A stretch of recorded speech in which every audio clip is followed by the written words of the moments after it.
forcé de constater que le milieu de la divulgation francophone, aujourd'hui, c'est le théâtre d'une bataille, de guerre, d'opinion, d'école de pensée. Je le dis, je le redis, pour que les gens entendent bien, je n'ai jamais rien eu contre Elena, bien au contraire, on était amis. J'avais aucune raison de faire ça. Mais à un moment donné, si on te dit c'est des ovnis, que tu vois que c'est des oiseaux, je peux pas cautionner ça. Tu dis nous sommes une monnaie d'échange. Il y a des humains qui sont tatoués comme du bétail, du trafic humain à l'échelle interplanétaire.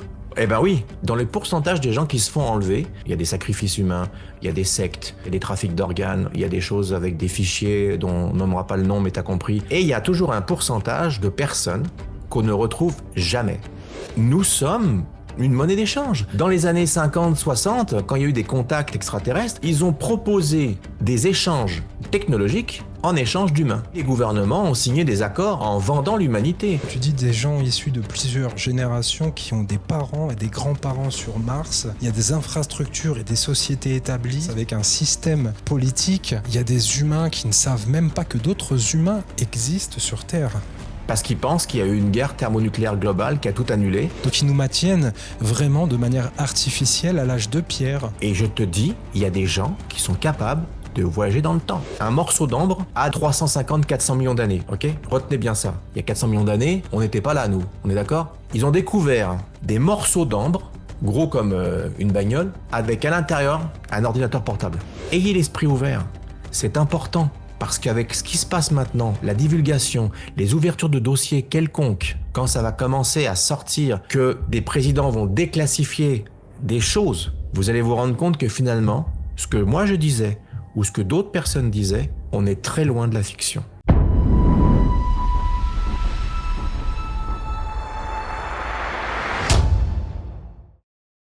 Il est des rendez-vous que l'on prépare avec une gravité particulière. Depuis quelques années, votre demande a été constante, presque impatiente. Quand recevras-tu Jean-Charles Moyen ? La réponse est aujourd'hui, ici et maintenant. Il est enfin temps d'entendre ce qu'il a à nous dire, car le temps de la simple curiosité est révolu. Nous sommes entrés dans l'ère de la confrontation aux faits, dans la période des révélations. Jean-Charles n'est pas un théoricien. C'est un homme dont l'ADN semble porter les fréquences d'un autre monde.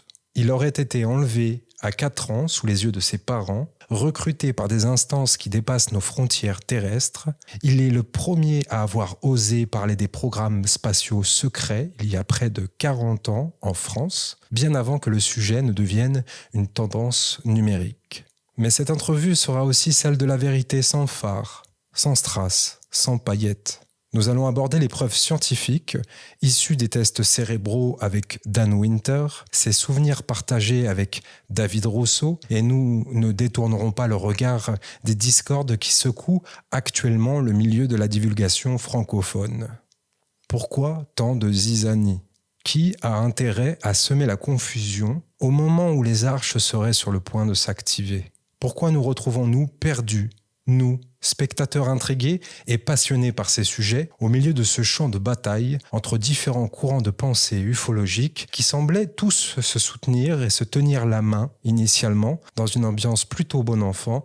Jean-Charles Moyen, merci d'être avec nous. Merci Rudy de me recevoir sur ta chaîne, ça me fait plaisir. Avec grand plaisir. Alors Jean-Charles, il y a eu toute une série de synchronicités qui ont fait qu'on a programmé cette émission et entre-temps, il y a eu des éléments qui sont venus s'ajouter à cette programmation. Alors, je tiens à vous dire que quand j'invite des intervenants, c'est pour mettre en avant leurs propos. Ce qui m'intéresse, c'est leur message et non le messager. On a tous des casseroles aux fesses. Donc, arrêtez de dire ou de penser qu'on est là pour subventionner ou sponsoriser qui que ce soit à Amdessine. Non, on est totalement autonome. Et aujourd'hui, tout comme je souhaitais recevoir Patrice Pouillard après avoir invité Jacques Grémaud, je reçois Jean-Charles Moyen après avoir invité Elena Danaan.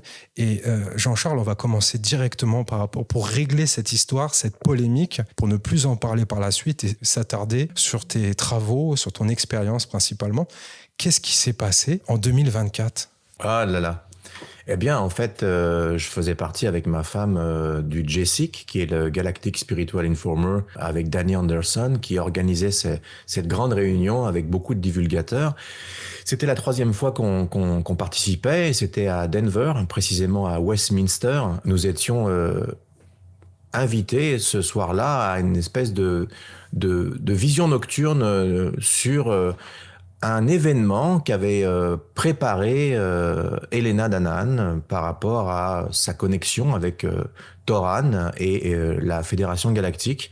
Et elle avait promis à tout le monde qu'elle ferait un survol de la flotte devant 1000 personnes qui étaient ici. Bon, il n'y avait pas 1000 personnes à ce moment-là, mais plusieurs centaines de personnes étaient là et très intriguées, très excitées. Il y en a qui étaient venus de très très loin, des quatre coins du monde pour observer ça, parce qu'il y avait des décennies que les gens voulaient voir de leurs yeux des ovnis. Comme Elena avait préparé cet événement avec l'aide de son contact de la Fédération Galactique, tout le monde était fébrile et excité de voir ce moment. Et au bout de, je te dirais, ça faisait peut-être quasiment 25 minutes qu'on était là. Il se passait pas grand-chose. On regardait le ciel, on voyait des oiseaux se promener, etc., etc. Et ma femme voit des oiseaux et a dit, ah tiens, c'est des oiseaux. Et Elena à côté a dit, non, c'est pas des oiseaux. C'était clairement des oiseaux qui se promenaient. Et au moment où elle a eu comme une sorte de léger doute, il y a quelqu'un qui s'est mis à crier, ils sont là, et quelqu'un a attrapé le bras d'Elena, qui avait un micro, et elle est partie sur le devant de la scène et elle a commencé à dire « Les vaisseaux sont arrivés, Toran avait raison, regardez la flotte galactique arrive ». Et là, on a vu une flopée d'oiseaux, donc c'était évident. Toi et ta femme avez vu des oiseaux. Moi, ce que j'ai compris, c'est que la foule était en liesse et il y avait une scène d'euphorie de groupe. Tout à fait. En admiration face à une flotte de vaisseaux suite à une communication d'Elena avec Toran, et c'est ce qui a été communiqué officiellement par la suite sur les réseaux et sur les médias d'Elena. Et alors, il y avait quelqu'un qui était là, qui était la directrice de MUFON Tucson et qui a filmé avec une jumelle Nightshot, vision nocturne. Voilà, exactement. Et c'est le seul document vidéo, à part d'autres avec des caméras en noir et blanc et tout ça, qui ont filmé ça, où on voit clairement que ce sont des oiseaux. Là, il y a un pointeur laser d'une personne dans la foule qui est en train de montrer, en fait, en éclairant les oiseaux. C'est la raison pour laquelle ils se déplacent très très vite, parce qu'ils sont paniqués. Hein. Un oiseau qui prend ça en pleine face, je peux te dire qu'il ne trouve pas ça drôle. Jean-Charles, moi j'ai l'impression, là ça peut porter à confusion, pour moi j'ai l'impression que c'est des ovnis. Très clairement, surtout là quand on voit Tout à fait. ces oiseaux en formation de triangle avec le laser qui suit. Donc ça, c'est le cliché, on est d'accord, c'est le cliché qui a circulé sur la toile pendant toutes ces années depuis 2024. Exactement. Et vous étiez les seuls, toi et ta femme, à apporter une version contradictoire parmi les seuls peut-être? Alors, il y avait d'autres personnes qui avaient vu la même chose que nous, mais qui n'osaient pas en parler quand ils ont vu l'euphorie des gens. Et après, par la suite, quand on a commencé à dire que c'était des oiseaux, les gens qui auraient pu témoigner ont décidé de tout arrêter quand ils ont vu qu'on se faisait défoncer sur les réseaux sociaux. Alors ça a été le point principal du fait qu'on s'est fait éjecter du G-SIC, parce qu'on ne participait pas, on n'avait pas donné notre avis. On a préféré rester neutre et dire ok, on la ferme parce que ça va pas, on s'entend pas sur ça. Mais le fait de ne pas s'entendre sur ça ne remet pas en question ton expérience propre, tu vois. Et ça, c'était comme quelque chose de... Elena avait marqué l'humanité, ce sont pas mes mots. Elle a marqué l'humanité, elle a marqué le premier contact officiel avec des vaisseaux, 1000 témoins, ça a fait tout un tapage, etc. Mais voilà. Ce jour-là, vu qu'il y avait à peu près des centaines de personnes, la possibilité qu'il n'y ait pas d'autres personnes qui aient filmé ça avec un appareil nocturne était très faible. Mais nous, on ne le savait pas. Et pendant 17 mois, il y a une personne qui a observé ce qui se passait dans l'obscurité et nous suivait et a été dégoûté, écœuré de voir le mal qu'on nous faisait parce qu'on avait simplement dit que c'était des oiseaux. Et cette personne a voulu rester anonyme pour raison de sécurité, et on comprend pourquoi quand on voit ce il nous arrive à nous, m'a dit « Jean-Charles, j'ai filmé avec une caméra infrarouge tout ce qui s'est passé et je peux te confirmer que ce sont des oiseaux. » J'ai dit « D'accord, est-ce que je peux avoir accès aux fichiers ?» Moi, sur le coup, je me suis dit « Peut-être qu'il veut dire ça ressemble plus à des oiseaux. » C'était vraiment des oiseaux. Alors ces fichiers... les fichiers sources, je te les ai envoyés. Tu me les as transmis, effectivement. Je les ai analysés. Alors, je ne suis pas un expert en la matière. En revanche, ça fait 12 ans que je travaille sur Adobe Premiere Pro et que je fais du montage vidéo. Je peux témoigner et certifier que ça ne m'a pas l'air du tout trafiqué. Et il s'avère que c'est la réponse qui a été apportée, parce que ces clichés vidéo, tu les as diffusés sur ta chaîne il y a déjà 2 semaines de ça. Oui. La réponse apportée par Elena, c'est que tu as trafiqué les images, les vidéos, et que tu as éventuellement fait usage de l'IA. Alors, on vous diffuse tout de suite les extraits. Effectivement, là, ça n'a plus rien à voir. On est sur une vision donc infrarouge et non plus nocturne. C'est bien ça? Exactement. En infrarouge, on voit clairement que ce sont des oiseaux et on voit la chaleur des oiseaux. Et là, ce que vous voyez, ça, c'est la première vague de flotte où elle parle de ça. Alors, admettons, on pourrait dire maintenant, mais non, mais ça, c'est des oiseaux. Pas de problème. On va passer à la suivante. Et voici le TR3B, que j'appelle un TR3 Bird. Ouais. Regarde, hop, t'as vu le flash qu'il y avait? Eh ben ça, ouais.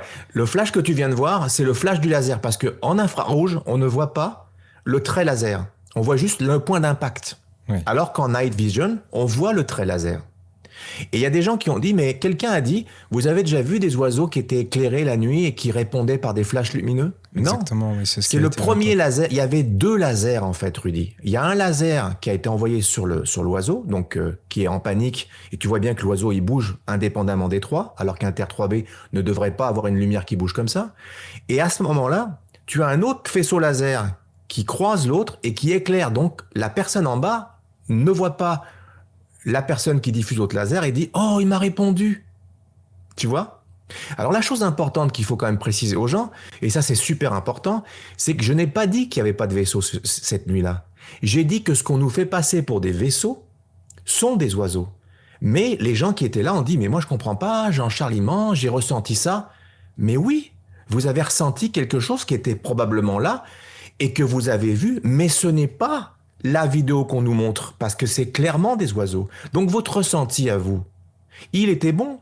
Il y avait certainement des vaisseaux peut-être andromédiens ou ce que tu veux, en état d'invisibilité. Pas contredire le ressenti des gens, c'est je suis qui pour dire ça. Mais ne venez pas me dire que le ressenti est associé aux images que nous voyons là, qui sont clairement des oiseaux. Et moi, avec ma femme et des amis, on a vu un TR3B, mais pas ce qu'on vient de voir là. C'était 3 points comme des diamants blancs à hauteur d'étoile, à l'œil nu, qui se déplaçaient à grande vitesse sur le côté opposé. Mais on n'en parle pas de celui-là. On ne fait que nous mettre en boucle la vidéo verte ou la vidéo noir et blanc que les gens ont fait. Et quand ils voient le laser toucher, ça reflète sur l'oiseau d'à côté et on a l'impression que c'est comme 2 tuyères, 2 réacteurs. Mais normalement, là, c'est pas ça qui se passe. Et quand tu regardes bien la vidéo en grand écran, comme tu l'as vu, et quand je t'ai donné les fichiers avec les métadonnées, donc les fichiers originaux qui font 2 gigas, c'est pas des petits fichiers d'internet, tu as pu constater sur ton écran qu'il n'y a pas de doute. Alors, pourquoi les oiseaux sont si gros? Les gens disent, t'as déjà vu des oiseaux si gros, c'est des ptérodactyles, on se croirait dans Jurassic Park. Mais non, c'est parce que tu fais un zoom sur l'oiseau avec les jumelles. Les jumelles, j'ai marqué la marque des jumelles, ok, qui ont été utilisées. Et il y a un zoom x10. Donc, le gars, il s'est rapproché de ça. Et il a attendu 17 mois parce que il avait peur. Mais quand il a vu ce qui nous arrivait, il a fait non, je peux pas laisser faire ça. Il y a une injustice, tu comprends? Et il a envoyé les fichiers. Il m'a envoyé les fichiers sources. Ok, donc la parenthèse est close par rapport à ça. Parce que moi, ce qui m'importe, c'est vraiment non pas de porter à faux ou de mettre en accusation certaines personnes, d'autant plus des gens que j'ai invités sur mon antenne.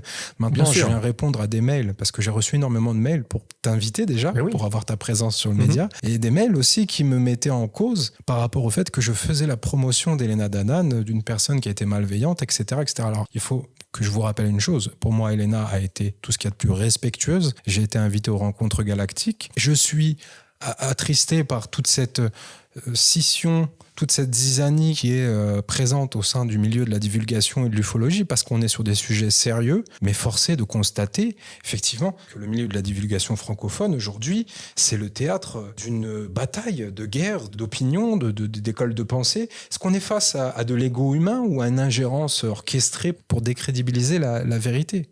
Je pense qu'il y a les deux, parce que je le dis, je le redis, pour que les gens entendent bien, je n'ai jamais rien eu contre Elena, bien au contraire, on était amis, j'avais aucune raison de faire ça, mais à un moment donné, si on te dit c'est des ovnis, que tu vois que c'est des oiseaux, je peux pas cautionner ça, et Dieu sait si on avait des liens forts avec tout le monde, aussi bien avec Tony Rodrigue, qui maintenant n'est plus mon ami, pour cette histoire-là. Et moi, quand j'avance quelque chose, j'amène des preuves. Alors la seule preuve qu'on peut dire, c'est que c'est tellement clair que c'est des oiseaux. Il a fait un montage avec des oiseaux en images de synthèse et ça circule partout sur Internet que je suis un faussaire et que j'ai mis ça dessus. Mais on sait très bien que c'est pas le cas puisqu'on entend la foule et on voit les gens. Je veux dire, ça n'a pas de sens. Alors, Oui, c'est triste parce que la divulgation, c'est autre chose que de focuser son attention sur ça. C'était des oiseaux, c'est tout, et point barre. Mais il y avait aussi des ovnis que les gens ont ressentis, mais qui ne sont pas ce qu'on nous montre en vidéo. L'affaire est classée, j'ai fait analyser ça en analyse avec les métadonnées, etc. L'ordinateur a même traqué les oiseaux, a été capable de voir la vitesse de rotation des ailes et tout ça, mais on a encore dit que c'était pas vrai. Donc, à partir de cet instant-là, moi, je suis pas ici pour faire du mal aux gens ou quoi que ce soit, mais j'aime ça, rétablir la vérité, tu comprends? Alors, Et c'est important. On doit préciser une chose aussi. Je ne t'ai pas invité suite à cette Pour histoire. ça, non. C'était programmé non, bien pas du avant. tout. Il s'avère que justement, ce personnage anonyme qui t'a donné les bandes vidéo te les a données après qu'on ait programmé l'émission. Et tu as été encore attaqué une fois de plus suite à ça. Donc bon, moi je te donne le droit de réponse. J'ai effectivement eu les fichiers vidéo en ma possession. J'ai pu les analyser. Voilà, si je peux au moins confirmer qu'ils m'ont l'air authentiques et originaux. Je pourrais te rajouter quelque chose d'important. Lorsque ça s'est passé après ma vidéo que j'ai diffusée, la personne m'a contacté en me disant « Je suis désolé Jean-Charles, je voulais laver ta réputation et celui de ta femme et je vois que c'est l'inverse qui s'est passé. Je vais réunir mon groupe d'amis avec qui j'étais sur place et qui ont été témoins de ça pour qu'ils témoignent. Je te reviens avec ça. » 2 jours plus tard, il me dit « Ils ont vu ce qui s'est passé pour toi et ils ne veulent pas témoigner parce qu'ils ont peur de se faire lyncher publiquement. » Ils étaient 70, Rudy. Eh ben écoute, c'est pas mon cas. Je n'ai pas peur de me faire lâcher publiquement. Je me suis fait menacer tous les jours que Dieu fait pendant plus de 4 ans, depuis le début de ce média. J'ai fait Méta TV à l'époque où on était fiché par la DGSI, anciennement les RG. J'ai été fiché S. C'est pas un souci. Pour moi, le milieu de la spiritualité, c'est limite un long fleuve tranquille par rapport au milieu de la dissidence et de la géopolitique. Même si, effectivement, on peut déplorer énormément de corruption, de malversation et de propos divergents dans le milieu de la spiritualité aussi également. C'est ça qui m'attriste parce qu'on n'est pas là pour faire le procès d'Elena. Non, du tout. C'est important. Non, oui, exactement. Tu la réinvites. Il n'y a aucun problème avec ça. Je la réinviterai très certainement. Maintenant, je pense qu'il est probable qu'elle réagisse avec une certaine animosité à mon égard aussi. Probablement, c'est possible parce que là, ce que tu viens de faire, moi, en étant un spectateur lambda avec du recul, intéressé par la thématique, j'ai juste envie de remettre en question tout son narratif. Très sincèrement, déjà, j'étais assez dubitatif de base par rapport à cette communication, par rapport à un implant quantique. Et je lui avais témoigné, mon point de vue. Elle sait que j'ai une plateforme de référencement pour les médiums. Elle est très critique à l'égard de la médiumnité et des canalisations. Pour elle, les moyens technologiques sont les seuls moyens viables et opérationnels pour avoir des communications ultra dimensionnelles. D'accord ? Bon, déjà, moi, ça me faisait bugger aussi cette affinité par rapport aux Anunnaki et par rapport à Enki, en l'occurrence, on a reçu Cyril de l'Arche du Savoir, ce qui est un ami et qui a eu aussi un regard très critique par rapport aux Anunnaki. Donc, la pluralité et la diversité d'opinions priment sur Amdessine TV. Et puis, mais elle a une histoire intéressante et réelle. Elle a été contactée, tout ça. J'ai jamais remis ça en cause. Par contre, parce que moi, j'ai parlé de ça, on remet en cause toute ma vie. Et ça, c'est pas possible. Oui, donc cette virulence à ton égard, plus le fait qu'il y ait ces mensonges-là, peut remettre largement en question tout son narratif. Bref, on a fini sur cette parenthèse. Merci. Merci à toi. Non, mais merci pour la. Mais je t'ai envoyé les fichiers, Rudy, parce que je me suis dit, s'il y a une personne qui m'interviewe pour ça, je vais lui envoyer. Je vais pas les envoyer à tout le monde. Je te les ai envoyés à toi. J'ai fait un gros dossier qui faisait plusieurs gigas et je me suis dit, voilà les fichiers en 4K, c'est tout. Jean-Charles, on va revenir sur tout ton parcours, sur tes films. J'ai eu l'occasion aussi de pouvoir les visionner. Rive Sud, Origine, le premier docu-fiction, sélection officielle du Festival du film BE, aussi également au Festival international UFO Congress et au Festival hollywoodien, demi-finaliste, semi-finaliste. C'est quand même une grosse production. C'est une docu-fiction, je vais être totalement honnête avec toi, j'étais un peu perdu entre la réalité et la fiction. Je ne sais pas si c'est un parti pris d'avoir fait effectivement ce format-là. Oui, mais je vais te le dire pourquoi. Avec grand plaisir. Tu incarnes Jonathan Fox, tu es avec ta femme et vous êtes au Mont Saint-Hilaire. Et il y a énormément d'informations qui suivent. Pourquoi ce format très particulier ? Parce que j'ai été menacé. J'ai été menacé par des gens qui m'ont dit que j'allais mettre fin à ma carrière de divulgateur si je balançais ça comme ça. Donc on m'a dit, fais comme Jimmy Gueux, fais des romans vérités et à la fin tu mets accrochez vos ceintures et faites ça. Il faut faire de la divulgation douce. À ce moment-là, on était quand même dans les années 2010 par là. J'ai commencé à faire Rive Sud à ce moment-là et je voulais l'appeler, pas Rive Sud, c'était un film sur ma vie, ça s'appelait Anatomie d'un journal de contacté ou un truc comme ça. Je sais plus ce que c'était. Journal d'un contacté. Et j'expliquais toute ma vie. Et à un moment donné, on m'a dit, bah non, tu sais, ça va pas passer, les gens ici sont un peu frileux, fais attention, tu vas te faire éclater. Et là, j'ai dit, ben, je vais faire un film dans lequel je vais mettre 80% de vrai et 20% de faux. Donc, Jonathan Fox pour Fox Mulder, un clin d'œil pour Fox Mulder. Et je voulais faire ça sous forme de fiction, mais en mettant des clés dedans. Et quand on regarde le film maintenant et qu'on voit ce que je raconte de ma vie maintenant, on comprend que ce que j'ai mis dedans était avec des faits réels, les disparitions de personnes, les abductions, les reptiliens, les contacts avec les nazis et puis avec les dracos, etc. Et où j'explique la rétro-ingénierie, etc. Donc, quelque part, quand tu connais ma vie maintenant, tu comprends que Rive Sud était vraiment quelque chose qui était axé avec des clés pour déclencher, doucement mais sûrement, ce que les gens comprennent. Ça s'appelle de la divulgation douce. Et donc, dedans, j'explique ça. Mais quand les gens ont vu ça, comme toi, ils ont été, mais alors qu'est-ce qui est vrai, qu'est-ce qui est faux? Et là, j'étais pris, si tu veux, là-dedans, en me disant, merde, les gens vont penser que je suis réalisateur, que je fais ça et que c'est pas vrai, etc. Donc, j'ai fait une pause et j'ai commencé à sortir des capsules sur Internet en racontant ma vie, qui reprenaient exactement ce que j'avais mis dedans. Mais les gens étaient complètement mêlés. Ils disaient, mais il est tué un agent secret. Mais non, c'était fictif. Mais c'était 80% de vrai, voire 85% de vrai. Et les 15% qui restaient, c'était l'acting, comme quoi, tu vois, par exemple, je m'en vais dans tel endroit, mais je rencontre des vrais témoins, aux Bahamas, etc. Ça, ce sont pas des gens qui jouent, ce sont des vrais pêcheurs qui ont vu des ovnis sortir de l'eau. Effectivement, d'autres personnes aussi. On va repasser en revue un peu tout ça. Moi, je veux rester sur Rive Sud, hein, le premier, les origines. Parmi ces 80% de vérité, on va voir certaines phrases, certaines citations qui m'ont intrigué. Tu dis, nous sommes une monnaie d'échange. Il y a des humains qui sont tatoués comme du bétail. Du trafic humain à l'échelle interplanétaire. Eh ben oui, il y a des gens qui se sont fait enlever. Dans le pourcentage des gens qui se font enlever, il y a des sacrifices humains, il y a des sectes, il y a des trafics d'organes, il y a des choses avec des fichiers dont on nommera pas le nom, mais t'as compris. Et il y a toujours un pourcentage de personnes qu'on ne retrouve jamais. Et ces gens-là auraient été enlevés, marqués pour leur code génétique, soit pour la reproduction, soit pour l'alimentation, soit pour l'esclavage, sur d'autres planètes, notamment sur Mars et sur d'autres planètes. Et ça a déjà été évoqué à l'époque par le grand Jimmy Gueux, avec qui j'étais un ami proche. Je n'ai fait que reprendre ces faits réels que j'ai inclus dans mon histoire. En fait, on est une sorte de monnaie d'échange. Les gens disent, ouais, mais les extraterrestres, ils s'en foutent, des humains, qu'est-ce qu'on peut leur apporter? Ben justement, on leur apporte, par exemple, l'esclavage. On peut te mettre à taper dans des mines sur une planète extérieure. On peut t'utiliser comme reproducteur, parce qu'il y en a qui veulent faire des hybridations pour s'adapter. On peut servir aussi de nourriture, je suis désolé, mais on n'est pas le haut de la chaîne alimentaire. Hein. Ouais, tu dis que c'est un conglomérat interplanétaire qui pactise avec nos élites politiques, donc le laser, l'ultrason et d'autres inventions données en échange, donc d'esclaves humains, de nous. On est au courant qu'il y a du trafic d'organes et qu'il y a des réseaux parallèles, mais on pense que c'est des êtres humains qui dealent avec d'autres êtres humains. Ah, il y en a. Mais ça que je veux te dire, Rudy, c'est que toutes les réponses sont exactes. Mais ce volet-là, toi, là, quand on a commencé à parler de trafic humain, etc., les gens disaient, ah, oui, mais bon, c'est n'importe quoi, on n'y croyait pas et tout. Puis là, maintenant, il y a des dossiers qui s'ouvrent où on se rend compte qu'il y a vraiment quelque chose en rapport avec ça. Là, on est en train d'ouvrir une porte, mais si on l'ouvre complètement, on va se rendre compte qu'il y a d'autres choses.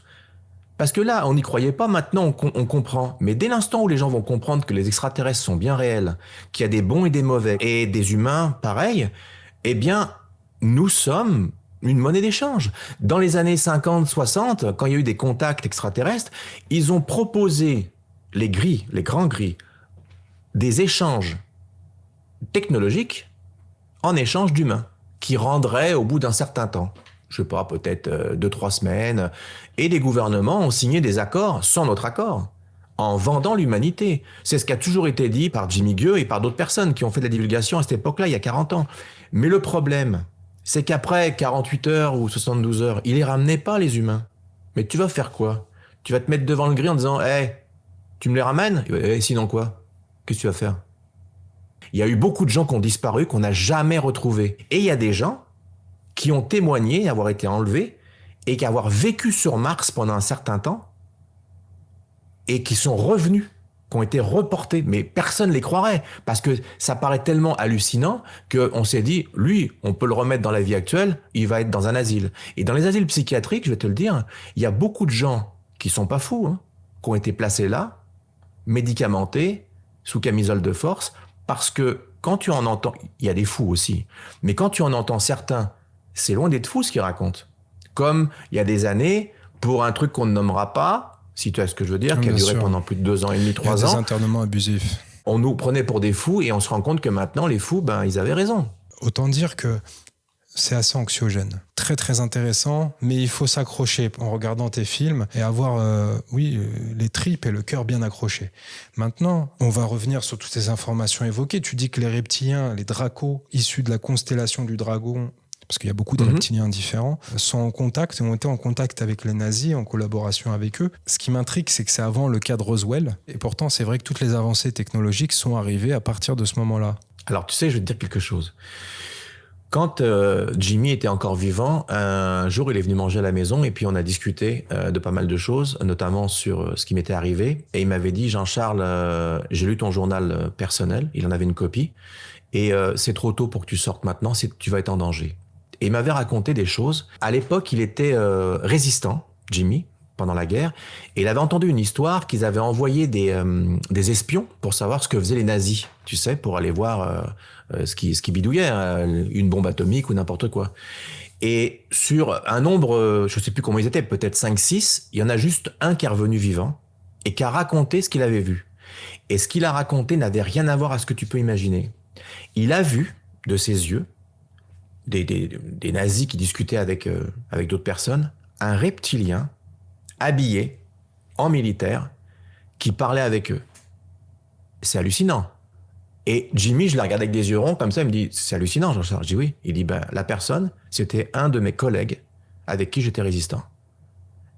Quelle personne, pendant la guerre, va aller te raconter une histoire aussi grotesque alors que le mec, il est en train, sur la section de 7 personnes, les 6 sont morts. Ils se sont fait attraper. Et le gars, il revient avec ça comme information. Tu t'imagines? C'est pas moi qui le dis. C'est ce qu'on m'a raconté. Et lorsque la guerre a été finie, et qu'ils sont allés dans les bases militaires allemandes, etc., pour récupérer les armes, sauver les gens, tu connais l'histoire. Eh bien, sais-tu ce qu'ils ont retrouvé? Ils ont retrouvé des ovnis allemands. Avec une technologie d'antigravité. Oui, la rétro-ingénierie. D'où l'opération Paperclip. Ah oui, dont tout le monde parle, oui. Exactement. Donc, ça prouve que il y avait une avancée technologique qu'ils avaient.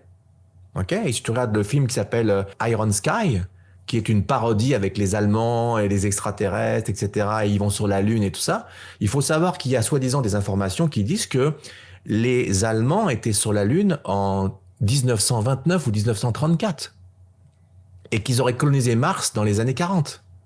Alors en 69, on peut remettre en question certaines choses, tu vois, sur l'alunissage, qui, entre parenthèses, a été analysé avec la IA, et à 99,9%, ils ont dit que c'était fake. C'est pas moi qui le dis. Oui, les effets d'ombre, les rebondissements du spatio-naute. Le drapeau qui flotte alors qu'il n'y a pas d'air, ou l'espèce de petit bob qui se déplace en tournant alors que les roues sont fixes et elle peut pas faire des cercles. Enfin, je vais pas revenir là-dessus, mais si vous faites des recherches, chers amis, sur Internet, toute l'information dont vous avez besoin se trouve sur Internet. Alors bien sûr, il y a de tout. Avec la IA maintenant, c'est très facile Mais après, il y a des choses que vous voyez qui sont clairement vraies. Et donc, par la suite, l'histoire se poursuit, parce qu'on a eu la zone 51, et toi, tu nous parles d'un aéroport, l'aéroport Mirabel au Québec.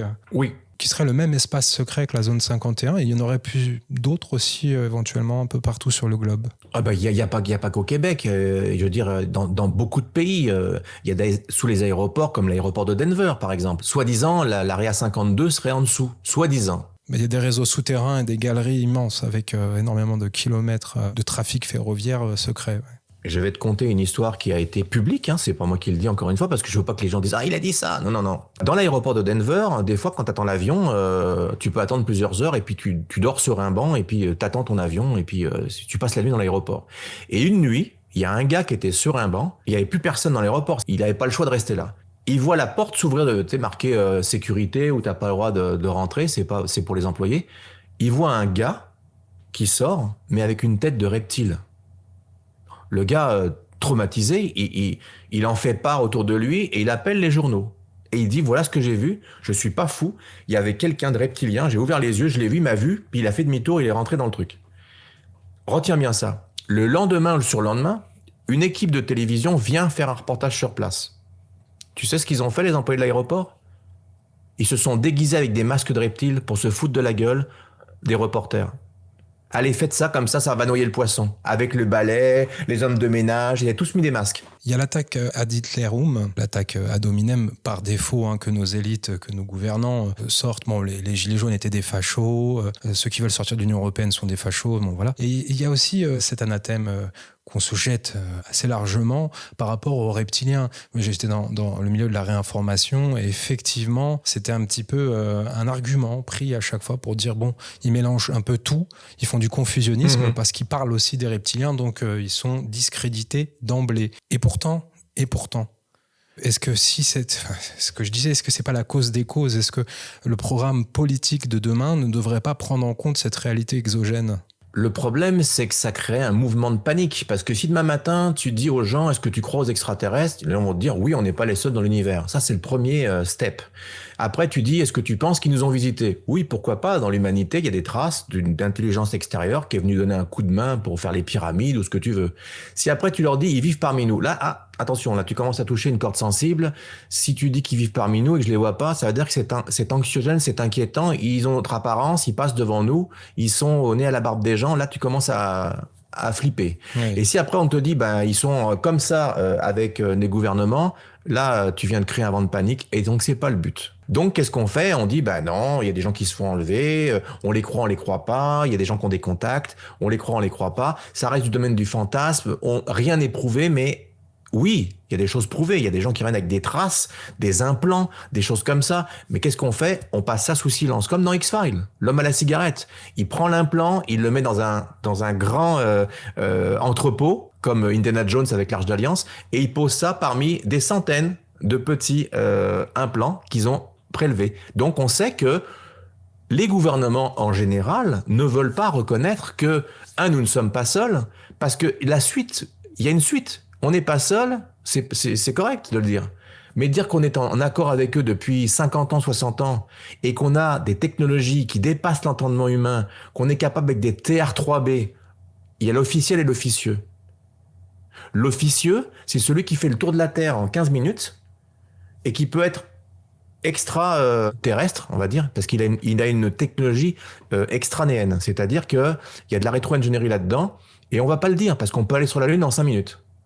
Donc ça, c'est mentir à la population, c'est dire qu'on a un truc contre les cancers, qu'on est capable de se téléporter, qu'on a des ceintures d'antigravité, qu'on a des medbeds qui sont officiellement utilisés pour la... Tu t'imagines, ça ferait un tsunami pour les gens, si tout ça était vrai. On est maintenu artificiellement à l'âge de pierre. Et oui. Tu vas beaucoup plus loin dans tes propos. Tu dis des gens issus de plusieurs générations qui ont des parents et des grands-parents sur Mars. Il y a des infrastructures et des sociétés établies sur Mars avec un système politique. Il y a des humains qui ne savent même pas que d'autres humains existent sur Terre. Parce qu'ils pensent qu'il y a eu une guerre thermonucléaire globale qui a tout annulé. Et preuve en est, mon amie Laura Eisenhower, si les gens savent ce qui c'est Eisenhower, a eu une proposition il y a quelques années de ça pour aller vivre sur Mars. Et elle a refusé. Alors justement, Eisenhower, c'est pas celui qui avait travaillé avec Robert Schuman sur la construction de l'Union européenne? Oui. En partenariat avec la CIA? Oui, Eisenhower, c'est le président. Oui, mais c'est à cette époque-là qu'on a eu les prémices de ce qui nous met dedans aujourd'hui en France et partout en Europe. Ouais, tout est entremêlé et effectivement, on entre dans le terrier d'Alice et on va bien profondément dans des endroits assez obscurs. Bon, tu parles des petits gris, des grands gris. Alors, visiblement, la hiérarchie, c'est petit gris, grand gris, reptilien au-dessus. Soi-disant. Maintenant, il y a peut-être encore autre chose. Je sais pas, moi. Peut-être que les mantes sont au-dessus encore, mais oui, la chaîne, c'est petit, grand et reptiliens, pour qui ils répondent, c'est les sbires en fait. Alors les reptiliens, c'est capacité cérébrale à plus de 150%, télépathie, télékinésie, capable de se téléporter, capable de traverser les murs, de changer leur charge vibratoire, de prendre l'apparence de quelqu'un de décédé, de voler, de léviter. Tout à fait. Tout à fait, parce qu'il y a différents dracos. Tu as les dracos qu'on connaît, et tu as aussi les dracos royaux, qui ont des ailes dans le dos, qui sont immenses. Et moi, dans ma vie, on va y venir après, j'ai rencontré des black dracos, des dracos noirs, qui sont les plus dangereux. Et c'est quand même très difficile pour les gens d'imaginer que les reptiliens sont parmi nous. Mais il faut pas oublier une chose. Si le singe a évolué, soi-disant, pourquoi les dracos n'auraient pas fait la même chose ? C'est la même chose. Ils étaient là avant nous. Les dinosaures étaient là avant nous.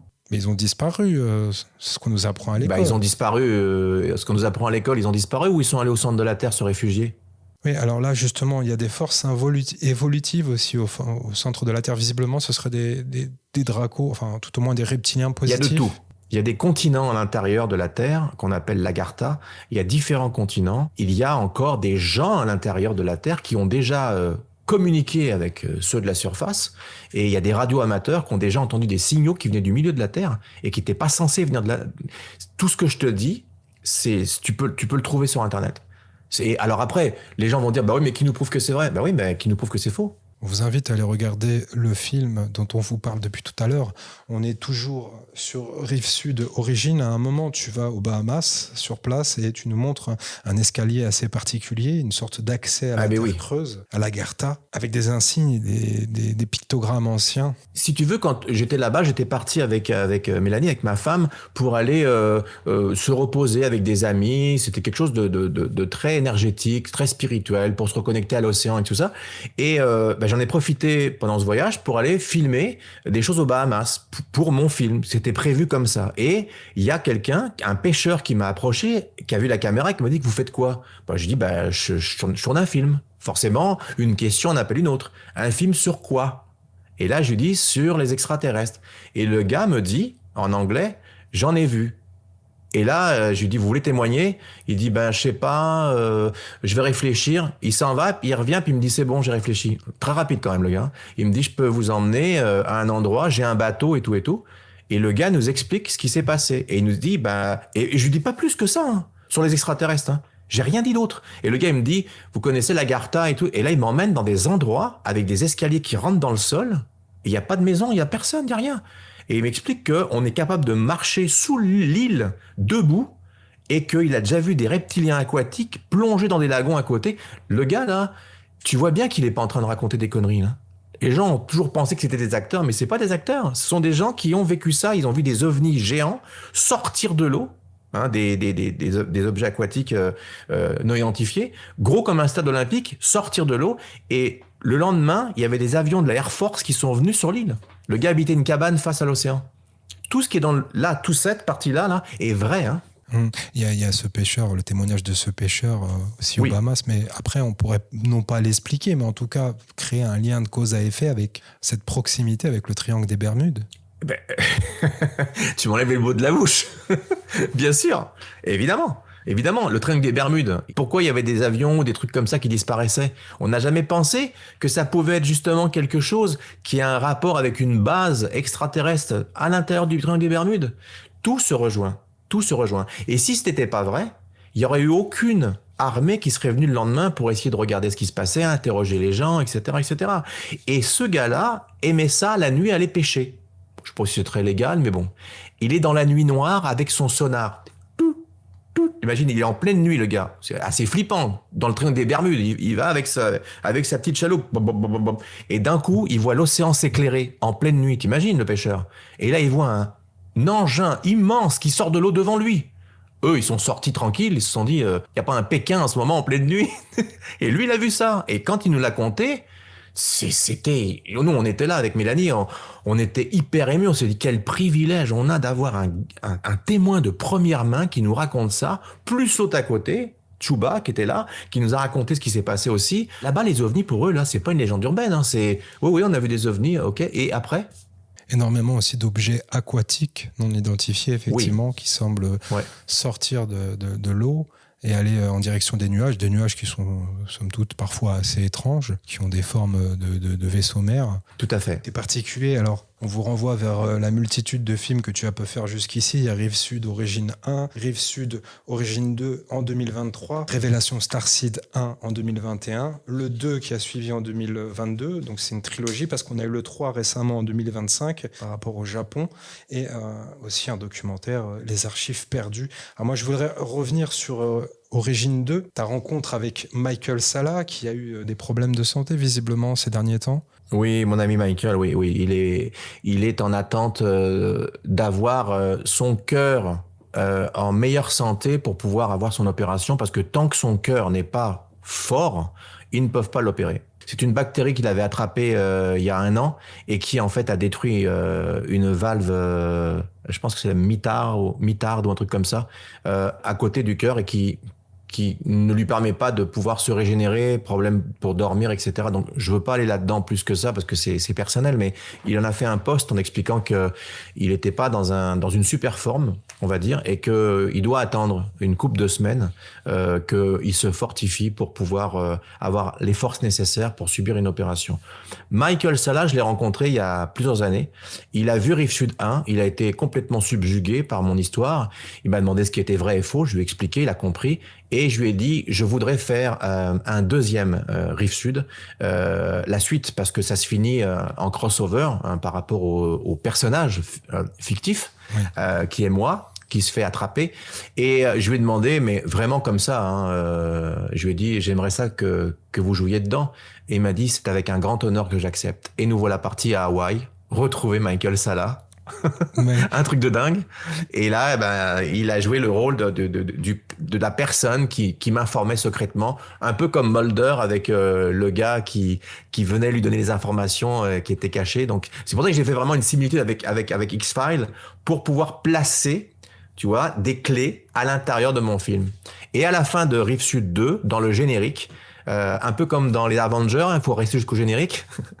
Eh bien, j'explique le mot de la fin en expliquant pourquoi j'ai fait Rive Sud. Et j'explique, j'avais été menacé, j'explique qu'on m'avait fortement conseillé de faire ça de cette manière pour ne pas avoir de problème. Et vous avez l'explication de pourquoi ces films docu-fiction. Et après ça, j'ai enchaîné sur Révélation Starseed 1, 2, 3, qui sont eux des documentaires 100%, 1000% réels sur tout ce qui m'est arrivé. Donc il faut pas mélanger les docu-fictions dans lesquelles il y a des gros éléments véridiques et les autres où c'est complètement, parce que les gens ont fait c'est un documentaire, mais c'est de la fiction. Ça c'est super important de le préciser pour pas que les gens se mélangent. J'ai fait Rive Sud pour informer les gens doucement parce que j'ai été menacé. Et le restant après j'ai dit c'est bon là, la table est mise. J'enchaîne. Et là, j'ai balancé tout ce que j'avais avec les preuves, avec mes parents qui témoignent. Il y a aucun divulgateur qui a ses 2 parents de 84 ans qui témoignent de toutes les expériences de vie de leur fils, de leur naissance jusqu'à maintenant. J'en connais pas. Bon, on va y revenir, on va effectivement s'attarder un petit peu sur Starseed 1. Donc, si je te dis Lucas, Ultima, Victor, Super Starseed, tout ça en fait c'est effectivement ce qu'on pourrait aussi appeler, parce que tu crois en la réincarnation, hein. C'est ce que j'ai pu voir dans Starseed 3. T'es pas farouchement je fais contre pas juste y croire. Ça va, mais non, les médiums, ça va. Mais non, ça va très très bien, mon ami. Okay. non. Ouais. Oui, on est bon. Il n'y a pas de problème avec ça. Là tu parles à une personne qui est convaincue. Alors justement, ton histoire, c'est une abduction enfant à 4 ans, un petit peu à l'image de Tony Rodriguez. On a l'impression que tu as vécu un parcours assez, voire largement similaire. Tu te retrouves sur Alpha du Centaure dans un autre système solaire, parce que c'est pas le Alpha du Centaure qu'on connaîtrait nous, hein. Tu as décrit la planète d'une autre manière. Tu aurais rencontré des hybrides, des géants. Là, tu mélanges tout en même temps. Il va falloir faire un tri parce que là, les gens vont dire mais non, c'est pas ce qu'il a dit. Non, vas-y, je te laisse aller. Puis après, il y a plusieurs heures de film, on va forcément devoir y aller de manière synthétique. On va pas pouvoir tout donner de manière exhaustive, et de toute manière, on vous invitera à vous procurer les films qui sont en accès sur Vimeo. Mais oui, forcé de synthétiser un minimum. Donc, à ton retour, tu aurais conservé des facultés de télékinésie, de téléportation. Est-ce que tu peux t'en servir encore actuellement, ou est-ce que c'est débridé, débloqué simplement par le biais de Victor, ton mentor, quand il y a des missions très spécifiques qui te sont attribuées? c'est pas seulement mon mentor, c'est mon frère, réellement. Pas hey bro, non, mon vrai frère. Puisque lorsque je me suis fait abducter, pour faire une histoire courte, je suis retourné dans le corps de l'avatar que j'avais en haut, qui est vraiment l'être que j'étais avant de m'incarner sur la Terre, qui s'appelait Lucas. Enfin, Lucas, pardon, parce que Lucas, et qui est un ultimien, qui n'a pas de cheveux, qui a les yeux rouges et qui a la peau verte. Lorsque j'ai été abducté, je suis parti pendant pas mal de temps. Je suis pas parti seulement 1 heure. J'ai disparu de la plage où j'étais devant mes parents. Quand je suis revenu, j'ai compté à mes parents que je venais pas d'ici. Et que je me promenais à l'âge de 6-7 ans, j'expliquais que je me promenais dans des vaisseaux, que je voyais des êtres hybrides, des êtres chats, félins. Et à cette époque-là, en 100 ans, il y a plus de 50 ans, c'est quand même intense. Et ensuite, quand je suis revenu, j'avais gardé mes capacités et il m'est arrivé plein de choses qui sont de l'ordre de l'inexplicable. Parce que quand ton fils, en bas âge, qui vit dans les Hauts-de-Seine, dans un appartement au 9e étage, se réveille le matin bronzé parce qu'il était à la plage dans la nuit, aux Bahamas, avec du sable blanc entre les orteils et au fond de son lit, faut qu'on m'explique comment ça c'est possible. Avec des objets, des artefacts, avec des stigmates. Avec des artefacts, etc. Oui, des stigmates, des artefacts, où je ramassais une pierre sur une autre planète, comme par exemple Antares ou Alpha du Centaure ou d'autres planètes, et je revenais avec des cristaux dans les mains, ou je revenais dans une bouteille d'eau avec des cristaux à l'intérieur. Je revenais avec quelque chose. Alors ça s'explique comment? C'est pas un voyage astral, tu vois. Il faut oui, c'est pas un rêve conscient ou un rêve lucide non plus. Mais non. On a des éléments concrets, physiques qui viennent... Oui, et puis tu sais, on parle de téléportation. Ça, c'est un exemple concret aussi parce que je suis à l'école durant un examen et à un moment donné, j'ai envie d'aller faire pipi. Je lève la main, le professeur ne répond pas, toute la classe est gelée, les gens sont comme arrêtés sur pause. Je m'en vais aux toilettes, on est au 2e étage. Je rentre dans les toilettes, j'ai un étourdissement, les lumières s'éteignent et quand je rallume le bouton, je suis dans les toilettes de chez moi, de l'appartement de mes parents, au 9e étage, à des kilomètres de l'école. Et tout mon stock est resté sur la table, mes clés, mon manteau, etc. Et les toilettes sont fermées de l'intérieur, au 2e étage, il n'y a pas de fenêtre pour s'échapper et je ne peux pas rentrer chez moi, j'ai pas les clés. Ça, ce sont des choses concrètes, tu comprends? Je suis pas somnambule, je veux dire, je suis pas parti de l'école.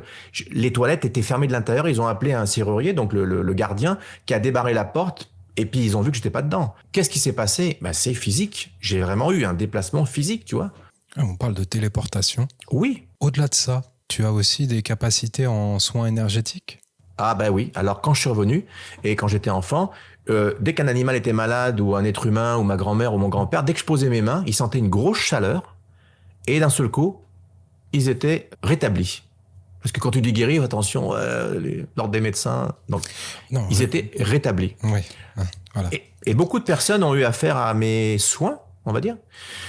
Et il y a certains soins qui ont été assez extraordinaires et qui ont permis à des gens de ne pas passer à trépas.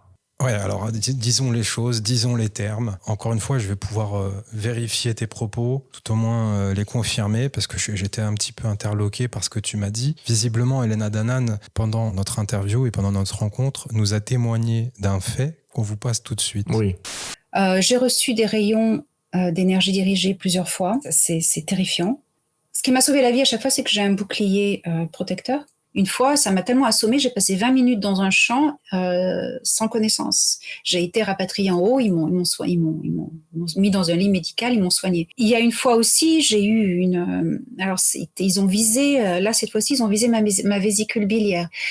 L'onde de choc l'a fait exploser, j'ai été emmenée aux urgences, j'allais mourir. Et j'ai été transférée en haut, ils m'ont réparée et ils m'ont remis. Et sur les radios, il y avait plus rien. Est-ce qu'on peut bénéficier d'une protection? Parce qu'on va essayer de rassurer ceux qui décident de parler et de ne plus avoir peur. Parce que ça fait peur quand même, ce genre de technologie. C'est terrifiant. Il faut demander protection et assistance à la Fédération Galactique. Alors Jean-Charles, quelle est la réalité de tout ça? La réalité de tout ça, c'est que le jour où c'est arrivé à Elena, on était des proches amis, j'ai été appelé par quelqu'un de sa famille, sa sœur, pour me demander de l'aider du mieux que je pouvais énergétiquement. J'ai téléphoné à Elena et je lui ai proposé de l'aider en faisant un soin. Et là, elle m'a dit justement qu'elle en avait besoin et qu'elle avait contacté Toran et que Toran lui avait dit tu n'as rien de physique, c'est juste énergétique. Bon, il se trouve qu'elle avait la vésicule qui avait explosé et donc elle m'a demandé de l'aider. J'ai fait ce que je pouvais avec toute l'affection et la lumière et tout ce que tu veux pour l'aider. Et le lendemain, eh bien, elle m'a laissé un message très faible hein, parce que elle était mal en point. Et les médecins ont dit qu'il s'était passé un miracle et que sa vésicule biliaire était totalement reconstituée. Et elle m'a remercié de lui avoir sauvé la vie. Ok, donc là on a encore une divergence au niveau des propos assez effarante. Je peux témoigner du fait que j'ai entendu l'enregistrement et que donc je confirme tes dires et tes propos et je suis encore une fois stupéfait par rapport à ça. Et bon, je trouve ça triste, mais en tout cas ça vient encore une fois démontrer qu'un mensonge peut en entraîner un autre éventuellement par la suite. Je voulais pas parler de ça parce que c'était personnel, sauf qu'elle a ouvert le sujet à ton émission. Elle a parlé qu'elle s'était fait attaquer dans sa vie par des armes à énergie dirigée, ce qui est tout à fait possible. Hein.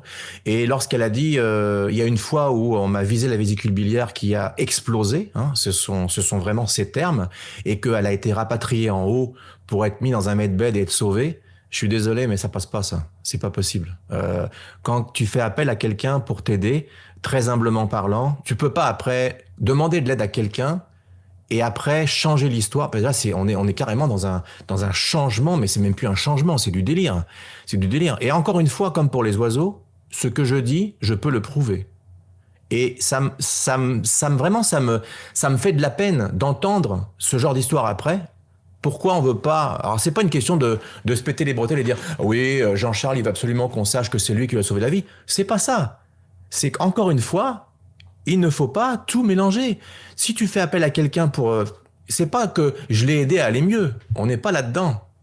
C'est quand on te laisse un message en te disant que les médecins ne comprennent pas, que son dossier fait le tour de l'hôpital, que c'est peut-être pas la même personne, qui ne comprennent pas. Ben oui, tout ça, c'est vrai. Mais on ne sait pas qu'est-ce qui s'est passé. Et c'est pas un medbed. Et c'est pas la Fédération Galactique, je suis désolé.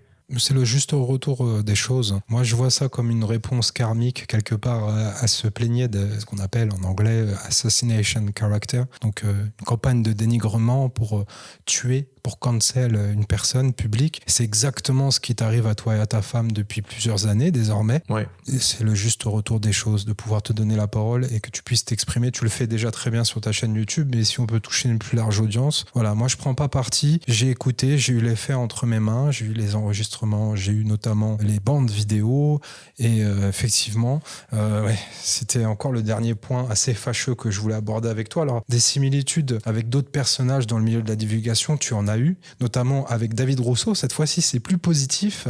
Ben oui, David, je l'ai rencontré dans les vaisseaux quand j'étais petit. Parce que à l'âge de 13 ans, j'ai eu une très grosse insolation dans le camp de vacances où j'étais et j'ai été hospitalisé parce que j'avais dit que j'avais un battement de cœur qui battait dans ma tête et donc on m'a fait faire une radiographie et on a découvert un implant à ce moment-là. Suite à ça, ils m'ont mis en observation dans une chambre pendant plusieurs jours et la nuit, j'ai été visité par le médecin et un militaire qui parlait allemand et on m'a descendu après dans le soubassement de l'hôpital, dans lequel il y avait des sélections pour des enfants, dans un vortex dans lequel on rentrait, une porte des étoiles, dans lequel on est rentré. Et on avait tous une combinaison avec un Pégase dessus. Et ils testaient la peur des enfants. Je shoot ça comme ça vite fait, parce que j'essaie de trouver les choses les plus importantes. Suite à cette expérience-là, je suis retourné, après ça, il y a eu un test, je suis rentré dans une espèce de pièce noire, j'ai vu devant moi une menthe religieuse énorme qui m'a mis la patte sur l'épaule en me disant que j'avais été choisi, je ne sais pas pourquoi, et j'ai perdu connaissance.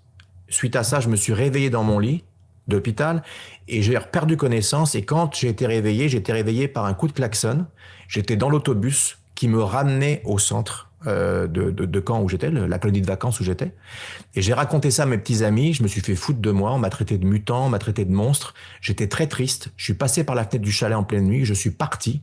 Et je suis allé dans un champ m'asseoir et j'ai dit, je ne veux plus rester ici. Venez me chercher. Je ne sais pas pourquoi j'ai dit ça. Il y a un vaisseau qui est arrivé, qui m'a aspiré.